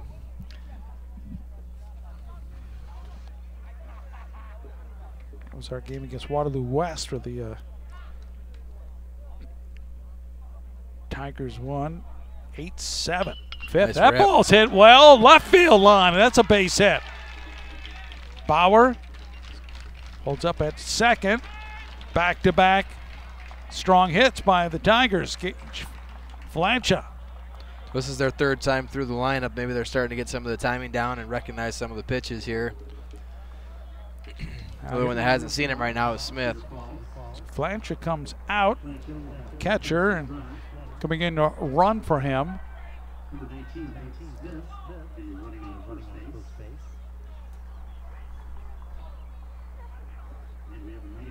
I'm stretching my neck here. Is that 19? Yes. I don't have right now. We'll try to find that. I have it as Blake Smith. Blake Jr. Smith, thank you. So Blake Smith. If that's wrong, I blame Quick Stats. Never wrong. It's the Bible of sports. So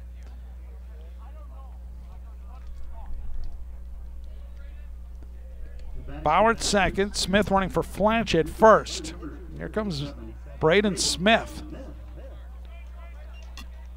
How's Braden done at the plate so far this year? I think he got a walk in his one at bat. He's not.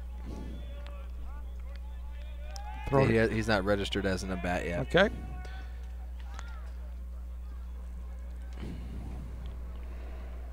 Cedar Falls leading by 1, looking for an insurance run.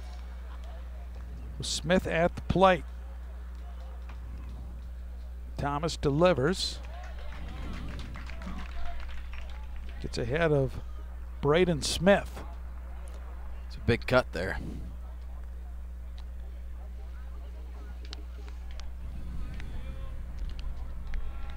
Oh, throw, and they got the runner. Bartlett and Bauer in trouble. And the run down. And Waterloo East finally able to tag out Isaac Bauer. Well executed by the Trojans as Coach Williams going to be frustrated there because you could hear him yelling behind you, the shortstop. They have had good pickoff moves today for sure. So that goes 1, 6, 5, 4, 3, or 1. And well done by Waterloo East. That's it's a game of pickle right there. Yeah.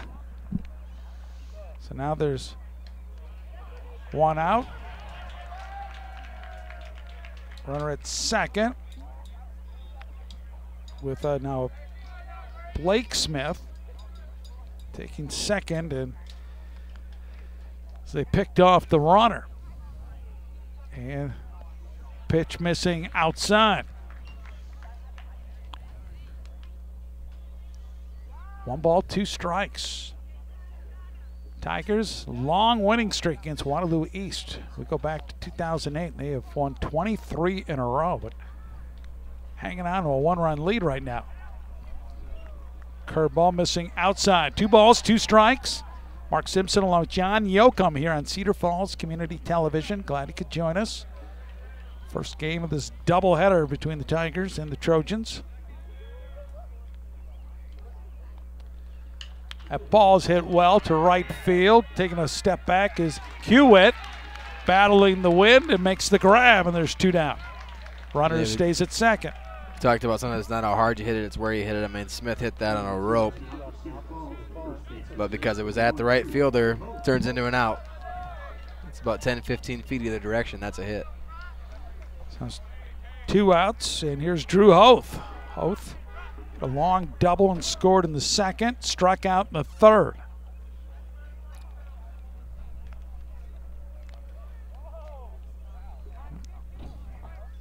Thomas. Just got to like his tenacity out there, don't you? I like how he's mixing it up, too. You know, he's not always starting off with a fastball, sometimes he'll bring the curve first and try to keep Holt off balance here. Does not seem to be shy of the big moment here. That's down in the dirt. 1-1.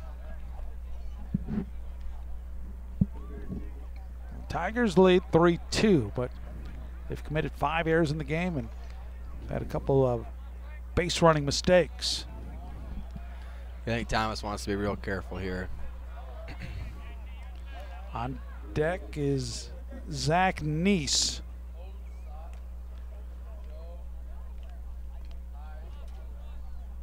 Fastball and Hoth. Big cut. I love how hard he swings. 2-2. And the season opener, he drew 4 walks. It's tough in a big strike zone like that. Yeah. Maybe saw one of those big swings. 2 balls, 2 strikes. His best pitch against Holtzman, the off speed. 2 outs, a runner at second. The heat, that ball fouled off, and will continue to stay here at the 2-2 count. Tigers again trying to go to 3-0 on the year. Waterloo East trying to pick up their first win. More importantly, get the monkey off their back and get that victory over Cedar Falls, who has dominated this series. Full count now. He's gone fastball inside and breaking ball away. Those have been his two strategies against Hoth here. 3 balls, 2 strikes. Up high, and Hoth draws the walk. So the Tigers have runners at first and second. 2 outs, and here's Zach Neese. Junior drove in a run in the third with a little infield hit that brought in the run. Cole Frolin's running there for Hoth first. So Froling.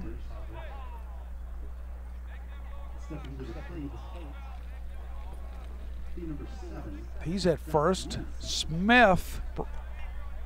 That's running for Blake Smith. Thank you. Blake Smith. I was going to say Braden, but I knew that wasn't right. Blake Smith running for Gage Flancha at second. So here's Neese.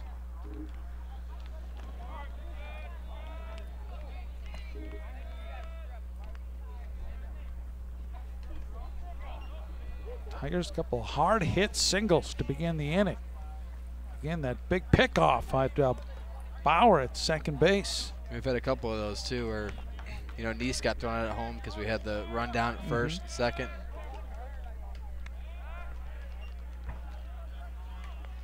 There'll be some coachable moments from this game for Coach Williams there on the base paths. 2 balls, no strikes.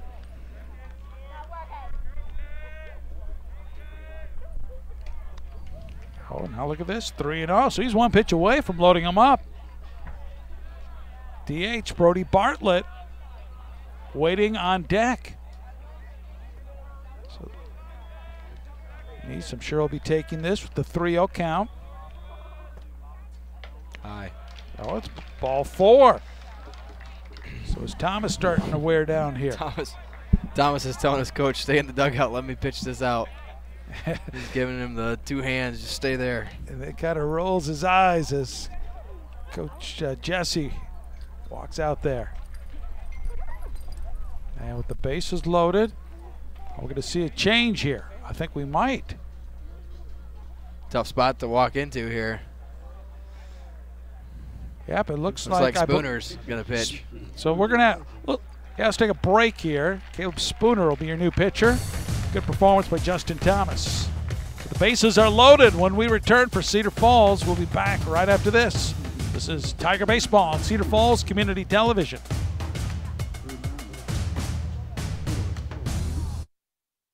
You're doing great. We're gonna try this again, okay? Okay. Wheels, pedals, handlebar, brakes. Sit up straight, keep your weight in the center, keep your eyes on the road, hands on the grips, button the seat. If we feel ourselves falling, what do? Just keep pedaling. Good girl. Now remember, it's all about balance and steering. Steer with your hands, steer with your body. Steer into the corners and you stay out of trouble. And the bell's your buddy, so go ahead and ding that. All right, you ready? Here we go.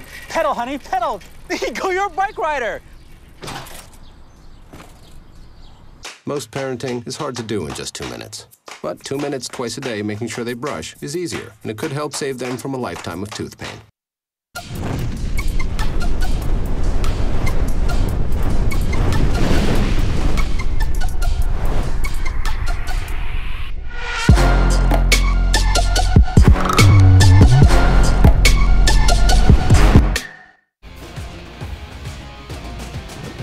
So the Red Baron, Caleb Spooner, throwing for Waterloo East now. So the Tigers started off the inning. Bauer with a shot down the line. To right, and then Flancha going the other way, to left.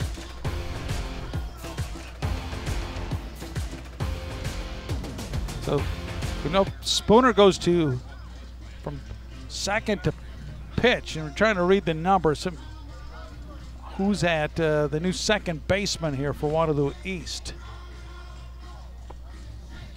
We'll get a chance to talk to the umpires for the ball game to help us out here.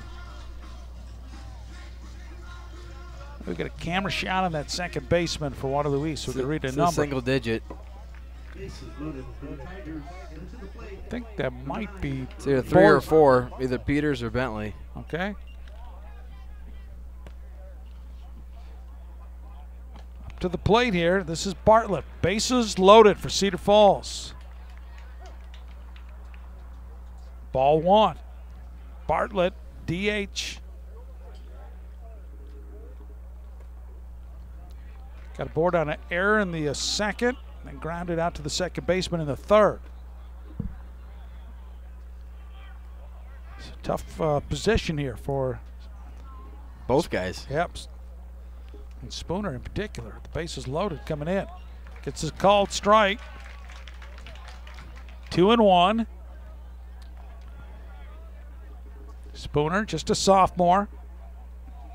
Bartlett, a junior. Oh, jammed him. As they handcuffed him a little bit there. Evens it up. 2 balls, 2 strikes.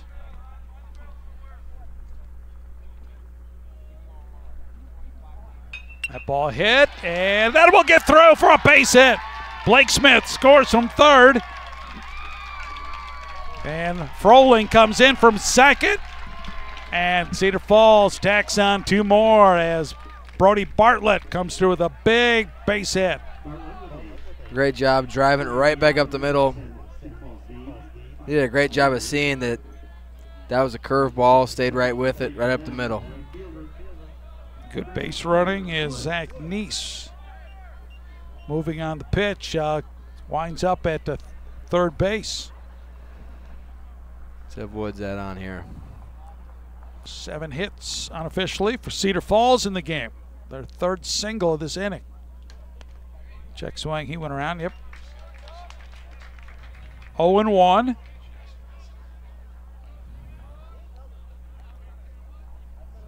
Woods 0 for 2. He struck out both at bats in the second and in the fourth.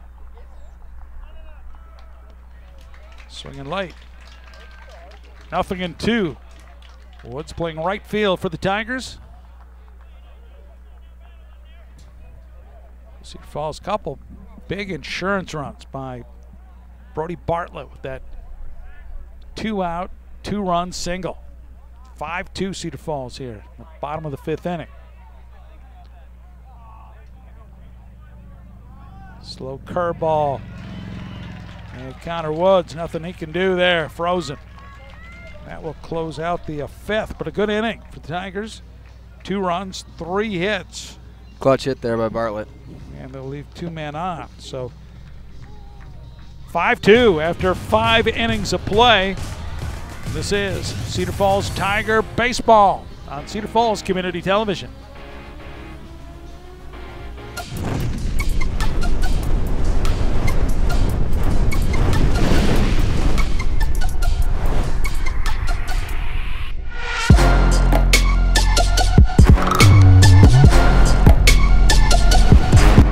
Looking for the absolute best deals in Iowa on new Fords? Witham Ford in Waterloo, Cedar Falls, and LaPorte City has you covered. Looking for the Cedar Valley's largest Ford selection? Witham Ford has you covered. Our 3 locations means we're the Cedar Valley's largest Ford dealer, covering all of your Ford needs for sales, service, and parts. So shop the Ford dealer you can count on. Shop Witham Ford in Waterloo, Cedar Falls, and LaPorte City. Everything we do is driven by you.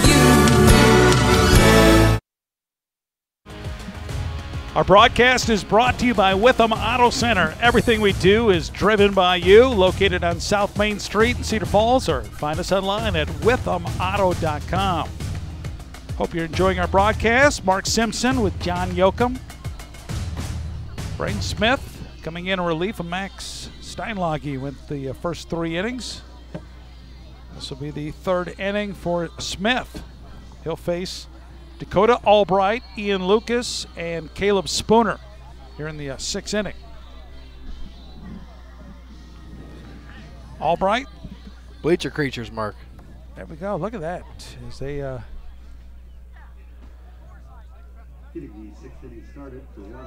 line up the cars in the outfield to watch the game here. Because you're limited to the fan attendance, right? So that's why they're watching. Exactly. You can't limit outside the fence. 12th Street here was just packed for that season opener. I mean, there was a ton of vehicles. That ball hit hard. Center fielder Neese coming in, and did he make the catch there? No. Oh, that one hop. One hopper. He's kind of debating on whether to slide forward or go for it and just keep it in front. He figured with a 3-run lead, probably just more important to keep it in front. 6 hits in the game for Waterloo East, and that is the first hit of the game for Dakota Albright, who's gotten aboard all 3 times in this game. Walk and error, now the base hit. Here's Ian Lucas. Lucas 0 for 2 in the game. Shows a bunt, nicely done, third base side, trouble. Kramer picks it up, but wisely just holds on to it. And runners at first and second. That'll be a bunt single for Ian Lucas. The textbook bunt here. Watch that. It's right down the line. Kills it about 10, 15 feet down the line. No chance for Kramer. Smart job of just holding on to the ball. Yeah, often you see the person make a wild throw. Yep, just try to create a throw that usually winds up past the first baseman, and then you have runners at second and third, or maybe a run comes in, a runner at third. So first and second, no outs, and there's a high chopper past head coach Eric Jesse, coaching down at third. He's kind of disappeared under the shadows there by the dugout on the third base side where Cedar Falls is located. Top of the order, here comes Spooner, who's now the pitcher.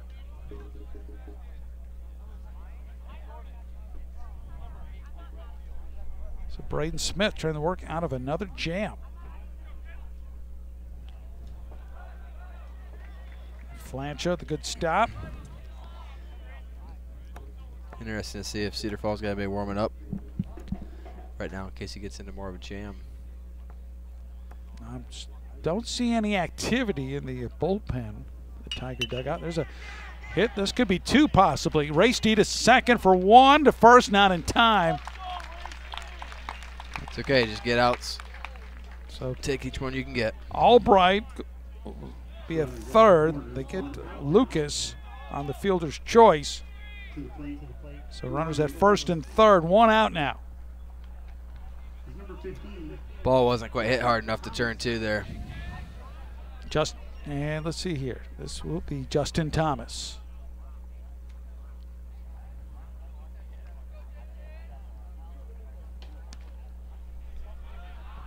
That pitch misses outside. I'm not sure where is Thomas, what position he's playing it. He's at third now. Thank you.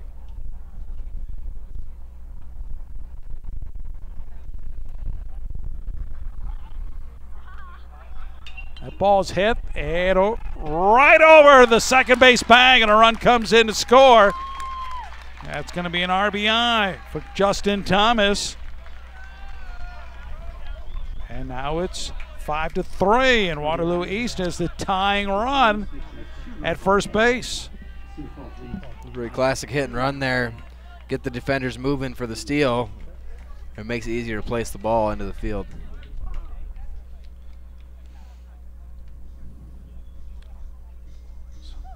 Coach Marchesani is going out to talk to him here a little bit. Austin Marchesani talking with Braden Smith. Are they just killing time here, or is he?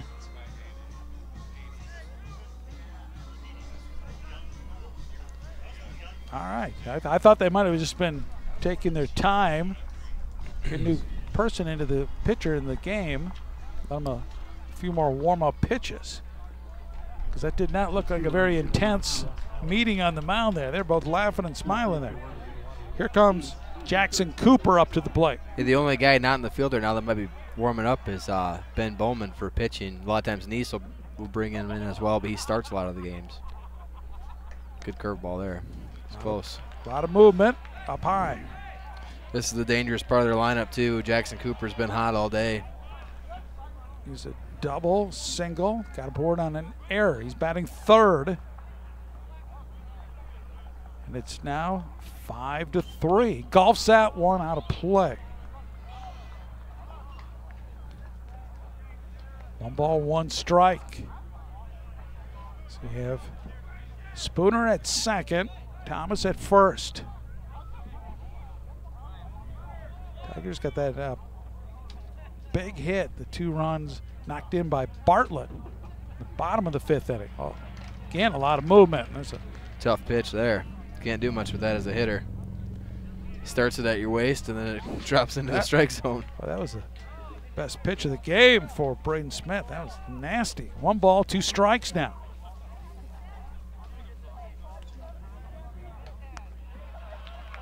Cooper holds off. 2 balls, 2 strikes. Xander Baller on deck. 5-3. Both teams now 7 hits in the game. Unofficially. That ball's hit loft in the shallow left field, coming in. Short. Oh, no, actually it's the shortstop. Caleb Rasty backpedaling, makes a running catch in front of Colby Coonrat. Did a great job of keeping his eye on the ball as he's running back. Over he's got long arms too. He's tall. Great catch. That's a tough play. Typically you want the left fielder to maybe try to call that off, but if you're not sure, great play by the shortstop. Here comes Baller. And the tying run right now is at first base. That ball's hit over the head of the second baseman into right field. They're going to wave home the runner. This is Spooner, and he will slide in safely. And it's Baller with the RBI on a base hit to right. I was just going to say, I wasn't expecting East to be real aggressive on the base paths with Cooper and Baller coming up to bat. Let those guys take their cuts. That's just what they did. And now 5-4. And now the tying run is at second base and Thomas. And here comes Mitch Sage. Sage got a board on the interference call in the first. Grounded out to the second baseman in the third. Struck out looking in the 5th. Good pitch there. Is it me, or is he just relying a little bit more on that curve here in this 6th inning? He's a little more comfortable with it. If you don't have a lot of movement on the fastball, you got to go with some of those off-speed pitches. A 1 count. There's a ball hit. Kramer knocks it down. Throws to first and able to get the runner. What an arm.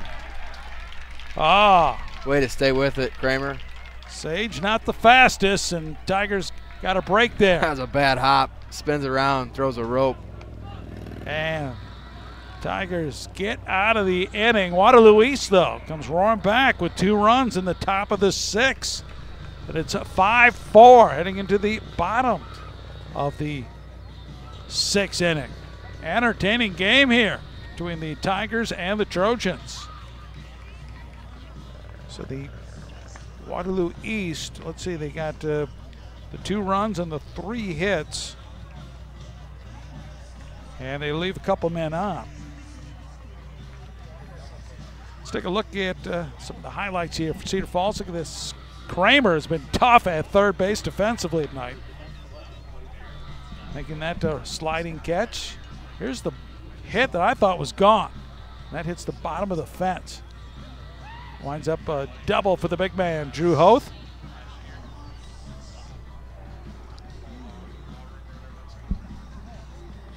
So, base hit for Cedar Falls, and that drove in the run by Brody Bartlett.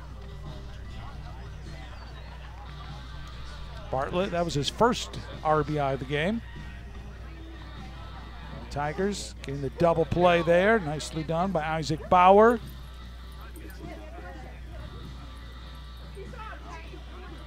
And there's the kind of that seeing eye single by Steinlage. That made the score at the time 3-1.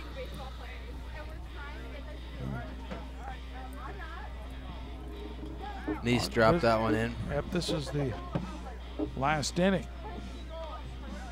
And that hit by Zach Neese. And coming in to score were the Tigers. And there's a Bartlett single. Brought in 2.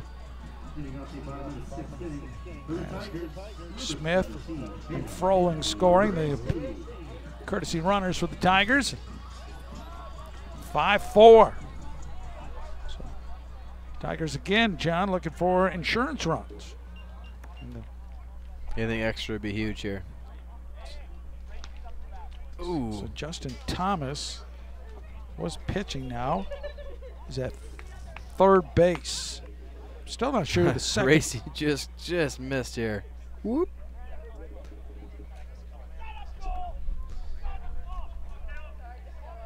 That's where you think thin there, Mark.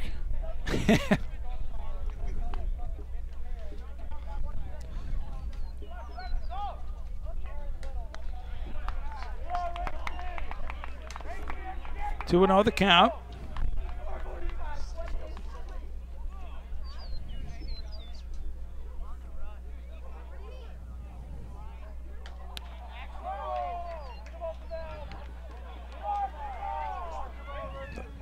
Thank God for erasers. I am making mistakes here. I'm sorry.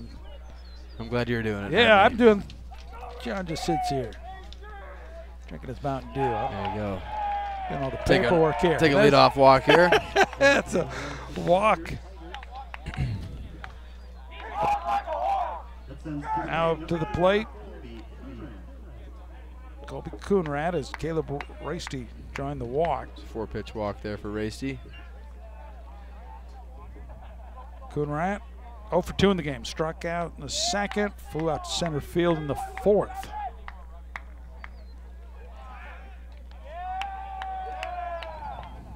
Spooner doesn't have the pop thrown over to the bags the way that Thomas did earlier in the game.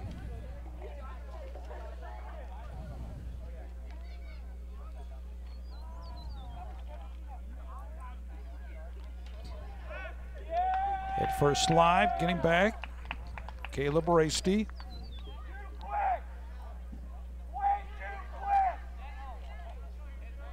One-run lead for Cedar Falls, bottom of the 6th. First game is doubleheader. And there's a nice bunt. Third baseman Justin Thomas shows off that gun. Gets the out. Sacrifice works though, so the runner moves over to second.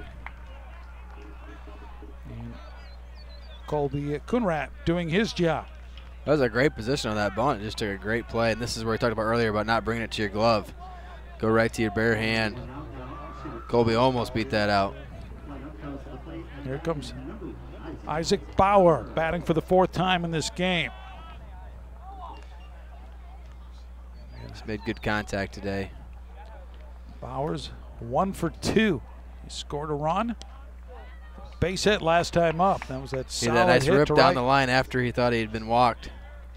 And he said, you better swing at this one. He flipped the bat over. Now deck circle.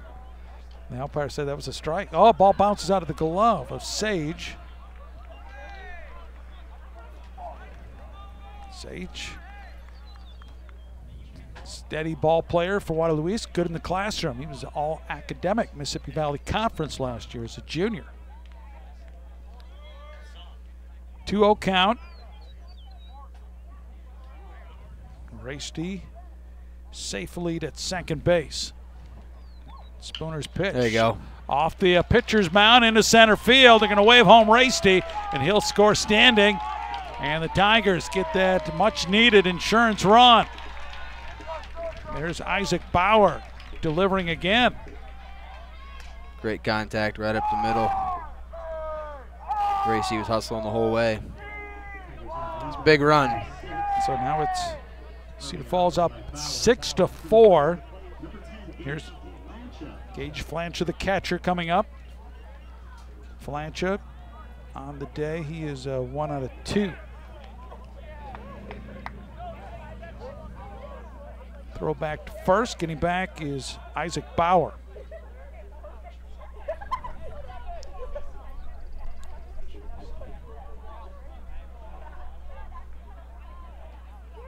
So Spooner.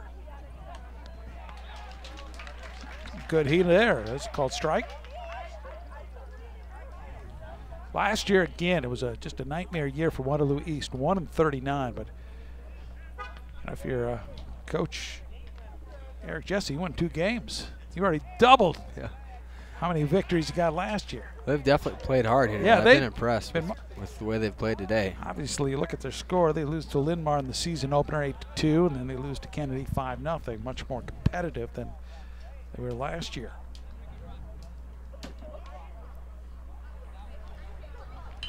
Ball hit. Thomas knocks it down but can't field it. And they're going to be safe around.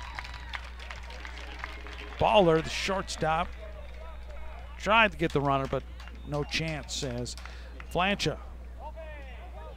Yeah, I'm going to call that a single.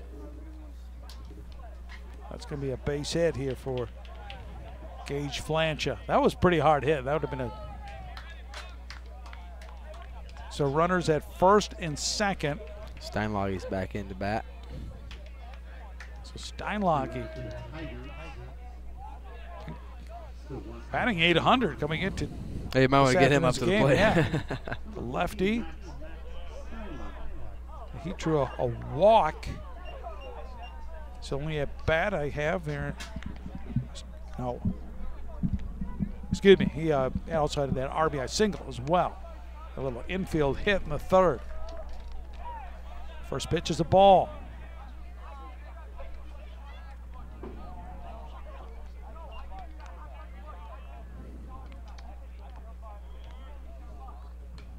Foul back.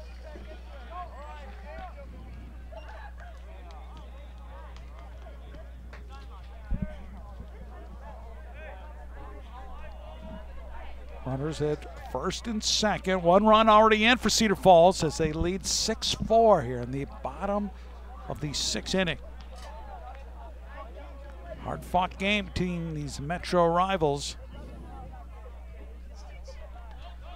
Waterloo East last Friday announcing they hired 3 new coaches. Chris Timms, the new wrestling coach.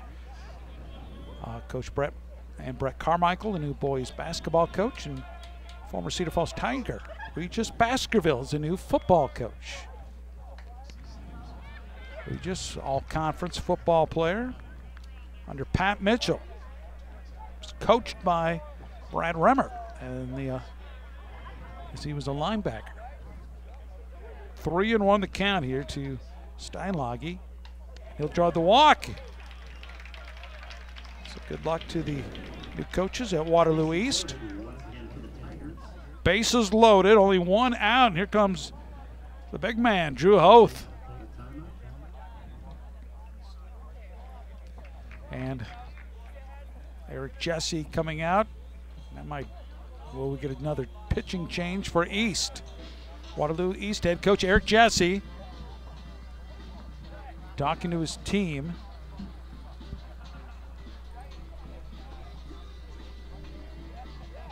I think this is more John defensively, what to do here in this situation. Again, Coach Jesse prepped at Port City, played sports at Union, and then coached at Union LaPorte City, junior high, young, and freshman and sophomore level.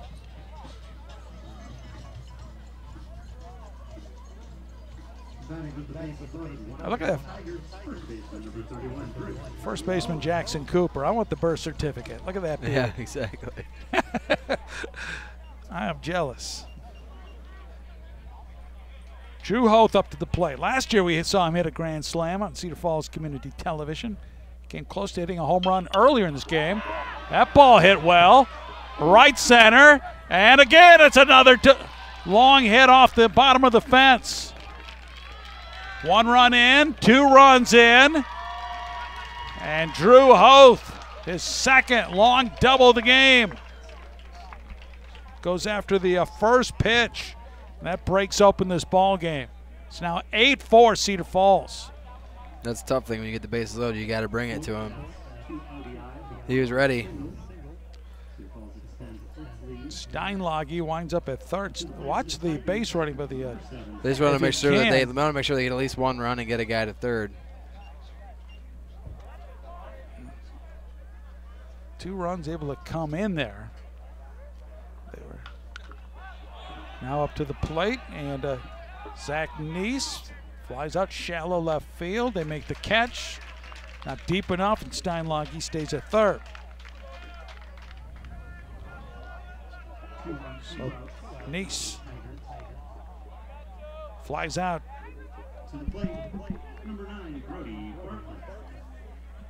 So there's actually the shortstop making the catch there, and there's now 2 outs, and here comes Brody Bartlett. Bartlett's driven in 3 runs today in the DH role.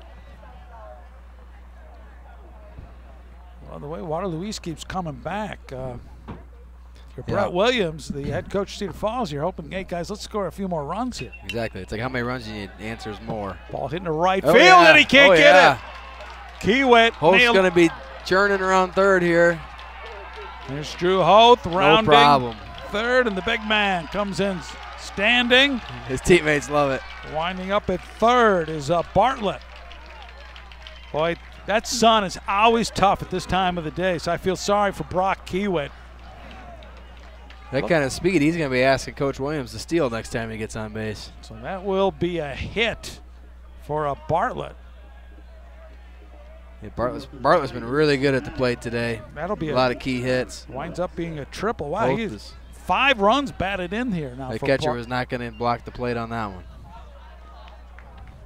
Well, Tigers erupting here. 5 runs in this 6th inning. They have broken open this game. 10-4. Again, we've had these white puffy clouds throughout most of the game, and then it just the sun right on cue for the Tigers opens up, and Kiewit just kind of lost it, it looked like. That will wind up as a triple.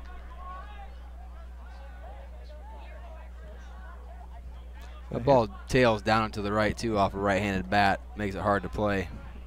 Connor Woods, kind of frustrating. 0 for 3 so far today, 3 strikeouts.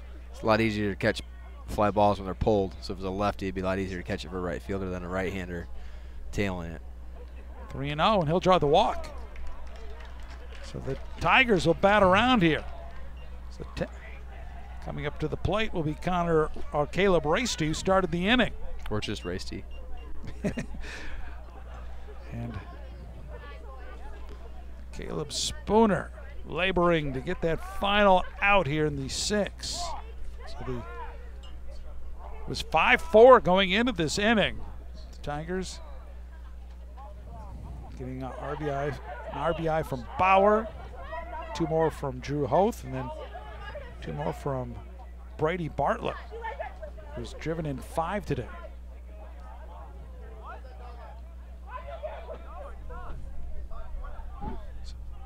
Here comes The shortstop for the Tigers, Caleb Racy.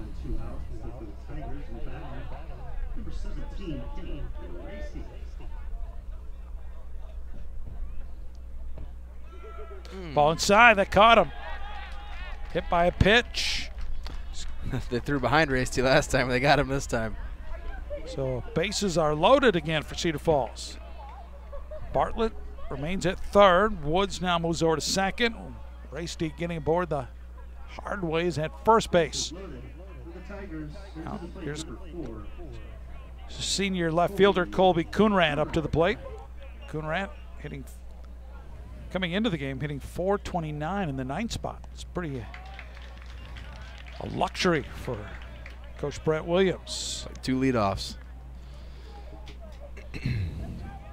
Coonrad though 0 for 3 in this game. Just means he's due, Mark. Well, he struck out in the second, flew out to center field in the 4th, and then grounded out to the third baseman in the 6th earlier in this inning. Nice. That ball hit. Left fielder coming in though, and that's Ernst making the grab for the out, and the good Colby catch. hasn't had a lot of luck today. Aiden Ernst makes a sliding catch to rob Coonrad of a potential hit, but the Tigers robbed 5 runs here in the bottom of the 6th inning. Big 10-4 lead heading into the top of the 7th. And the Tigers with a 6-run cushion. We'll be back with more Tiger baseball after this on Cedar Falls Community Television.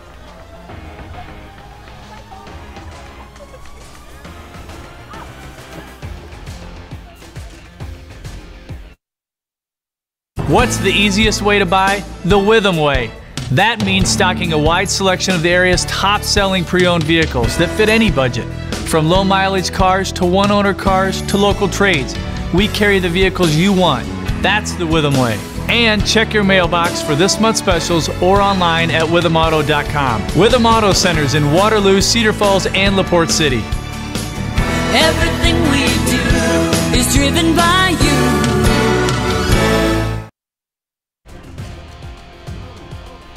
10-4 is our score, and another member of our sponsors for today's game includes Signs by Tomorrow. More than a custom sign company, we are your advertising solutions resource. SignsByTomorrow.com. Bouncing Ben Bowman now on the mound for Cedar Falls. That unusual delivery, that little hop. Watch this, that little hop right before he delivers the pitch. For Waterloo East has their work cut out. As they trail 10-4. But the Tigers seem to have put the game away with that 5-run 6th inning. Now Damaris Henderson, the 8th grader, batting. Damaris 0 for 3 in the game. Hit into a fielder's choice last time up. There's a ball hit. Kramer, like he's been all day, flawless at third.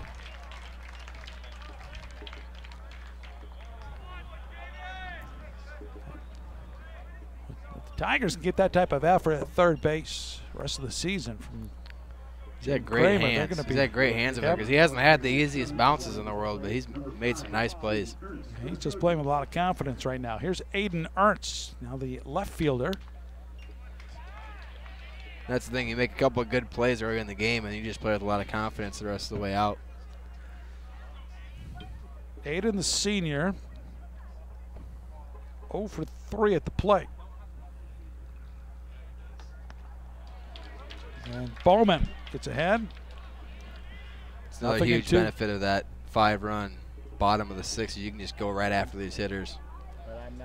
Just challenge them. Yep.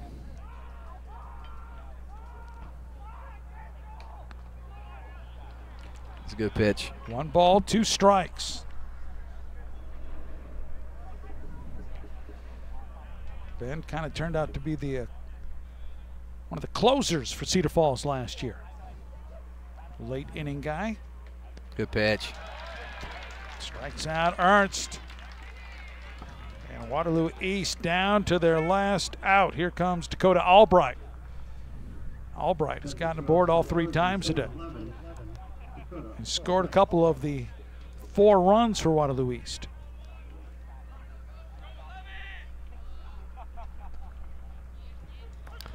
Called strike. I like it, working fast and just peppering the strike zone. Tigers just 2 pitches away from going to 3-0. Threw it so hard his hat came off. Nothing in 2. Yeah, smile about it. Ben Bowman trying to wrap this up for CF with the looking for the big K here. 0-2 offering. Low and away.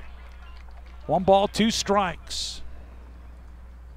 Waterloo East feisty in this game. A couple times they got within 1 run, but it was the Tigers able to respond each time. That ball's hit hard right at nice the second catch. baseman. Isaac Bauer makes a good running catch to close out the game. Bauer drifting to his right. It's a 1-2-3 inning for Ben Bowman and the Cedar Falls Tigers. That's a great way to end the contest on the snare by second baseman Isaac Bauer.